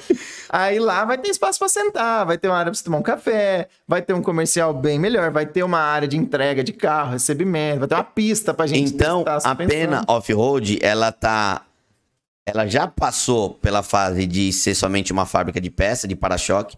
Tem um portfólio hoje de mais de 1.000 peças no catálogo. Sim. Acabou avançando para ser uma oficina de modificação também, de customização. Sim. Então hoje ele consegue levar o carro lá para você. Você vai montar bagageiro, snorkel, para-choque, lift, pneu, guincho, fazer tudo o que precisar. E daí para isso ela tá montando um espaço próprio bem maior para conseguir atender tudo num lugar só. Sim. Qual que é a previsão desse espaço ficar pronto? Esse ano a gente já muda pelo menos a fábrica e a oficina. Porque lá já tinha um barracão, um galpão, né? Só que não tinha chão. Então a gente fez toda a concretagem. Agora estamos fazendo portões, cerca, reformando banheiro, refeitório. Mas essa obra já está bem avançada. Agora, vai ter ali ainda um prédio comercial, que vai ter showroom e tudo. Esse ainda está na fundação. Porém, a gente está clamando por espaço. Sim. Então... se a gente terminar esse logo, a gente vai mudar e continuar a obra na área externa, que é para fazer o restante. Então a gente devolve um dos barracões lá, que é o barracão maior. Não, e só você... qual que é a metragem que tem o que já tem lá, o barracão que já tem lá, que você falou? 1.800 metros. Já é maior do que a Pena hoje, não é? Quantos metros quadrados você tem nos dois? Hoje eu tenho 800 na fábrica e 350 na oficina. Então só indo a parte sem a parte de showroom, de nada, você já consegue desafogar um pouco o volume que você tem lá dentro. Lá, por exemplo, hoje na Pena tem 4 vagas de caminhonete de cada lado, né? São 8. Lá vai ser 16. Então já dobra. Eu não quero fazer 16 carros ao mesmo tempo. Mas assim, às vezes chega um cara lá e fala, eu quero fazer esse para-choque, mas eu preciso deixar o carro agora. Não tem onde enfiar o carro. Então eu preciso de espaço, porque, cara, a caminhonete é grande. E até para desenvolver novo produto, né? Sim. Então, é aquele negócio. Eu preciso de ter o carro lá, mas não tá tendo onde pôr. Então dá uma olhada, pessoal. A gente chamou o Pena aqui hoje para ele contar um pouco da história. Já foi 2 horas e lá vai pedrada. A gente vai ter muito conteúdo ainda, porque logo a Branquinha, a ex-esposa tá saindo do Mineirinho, indo pro Pena e depois volta pro Mineirinho. O Mineirinho não vai deixar de ser o criador desse projeto. Ele que me deu a ideia, a gente abraçou e o Pena tá vindo para ajudar ainda mais e fazer o negócio acontecer mais rápido. Quando tiver a inauguração do novo espaço, chama a gente, vamos levar. Se a F250 já estiver pronta, já vamos levar ela pra lá. Ah, com certeza. Ia ser legal se a gente apresentasse ela lá, hein? Lá vai ser um espaço bem pensado. Então, eu não vou fazer a inauguração quando a gente mudar. Sim, não, no momento que acontecer. A inauguração vai ser quando a gente terminar tudo, né? Porque a gente tá fazendo um espaço para evento lá. Porra! Porque... é perto de São José do Rio Preto? Na verdade, do Shopping Iguatemi de Rio Preto, dá 6 quilômetros. Do lado do Rio Preto. É do lado. É na cidade do lado, mas é muito rápido. Dá 7 minutos do Iguatemi. Então lá a gente tá deixando uma área gigante para evento e lá é alto. Então, na parte de baixo vai ser toda uma pista off-road. Então, a gente vai estar aqui no espaço para evento, fazendo um churras, uma costelada, um negócio, num deck assim, e assistindo a galera na pista. A galera usando todos os acessórios da Pena. Pena, queria te agradecer demais. Foi super corrido o que a gente programou. A gente tinha uma programação até diferente para essa semana, que acabou não acontecendo, mas deu certo. O cara colocou a palavra e realmente cumpriu. Ele tá hoje aqui. Vocês vão acompanhar muito mais conteúdo quando a gente for gravar lá, mas eu convido a galera também a seguir todas as redes sociais, porque tem YouTube, tem Instagram, tem Face, tem TikTok, tem tudo, né? Tem. Tá tudo na descrição aqui do vídeo. Obrigado, cara, valeu demais você tá aqui. Eu que agradeço, cara. Você ter feito o frete pra gente das peças. Ele trouxe na caçamba da Hilux, eu falei, mano, tem o meu Uno Turbo, tá em cima da caçamba da Hilux. E vocês vão acompanhar, porque logo, promete Acho que nos próximos meses, a F250 e as esposas já ir lá pra Pena Off-Road. Eu vou junto, Espero a gente que gera no espaço conteúdo. novo, porque no velho não cabe. Não vai caber? Então espero que no espaço novo. Mineirinho, o carro vai pra lá, volta pra você. E outra, quando ele voltar pra você, talvez ele já esteja até pintado. A gente tava falando disso também. Estamos dando uns spoilers aqui do que pode acontecer nos próximos passos da ex-esposa. A gente tem muito episódio ainda nessa novela. Tem muita coisa. Pena, brigadão. Valeu mais uma vez. Obrigado, galera, por estar nos acompanhando aqui. E vai ter muita coisa ainda, né? Obrigado a toda a galera da Pena Off-Road também, porque eu sei que teve muito mais gente também que se esforçou pra gente fazer o que a gente queria ter feito aí esse fim de semana, que acabou não acontecendo. Mas, acontece aí os imprevistos. A gente promete fazer uma outra bagunça mais legal. E quando tiver algum evento automotivo off-road, seja lá na Pena, seja em outra coisa, a gente vai estar junto mais uma vez. Com as cadeirinhas, fazendo um churrascão, a galera usando, moendo, suspensão. E a gente assistindo. Ou moendo junto também, né? Diferencial. E moendo junto também, né? Você vê, nem o diferencial não impediu o cara de estar aqui. Então, valeu. Eu convido todo mundo a se inscrever aqui nas redes sociais da Tony Mac. Toda segunda-feira tem podcast, sempre trazendo o mundo automotivo. A gente está no mundo off-road, então o próximo conteúdo também vai ser off-road. Se prepara para quem vai vir aí trocar uma ideia com a gente. Eu falei lá Falei no começo do vídeo, né? Dos cupons de desconto da Pena Off-Road, da Pneu Store, da Loja do Mecânico e do Mercado do Pintor. Grande abraço pra galera. Valeu, Pena. Abraço. Boa viagem de volta. Quem veio aqui só pra gravar o podcast. Já tô voltando. Ele tá voltando. Foi um bate e volta. Valeu todo mundo. Tchau. Obrigado, galera. Falou.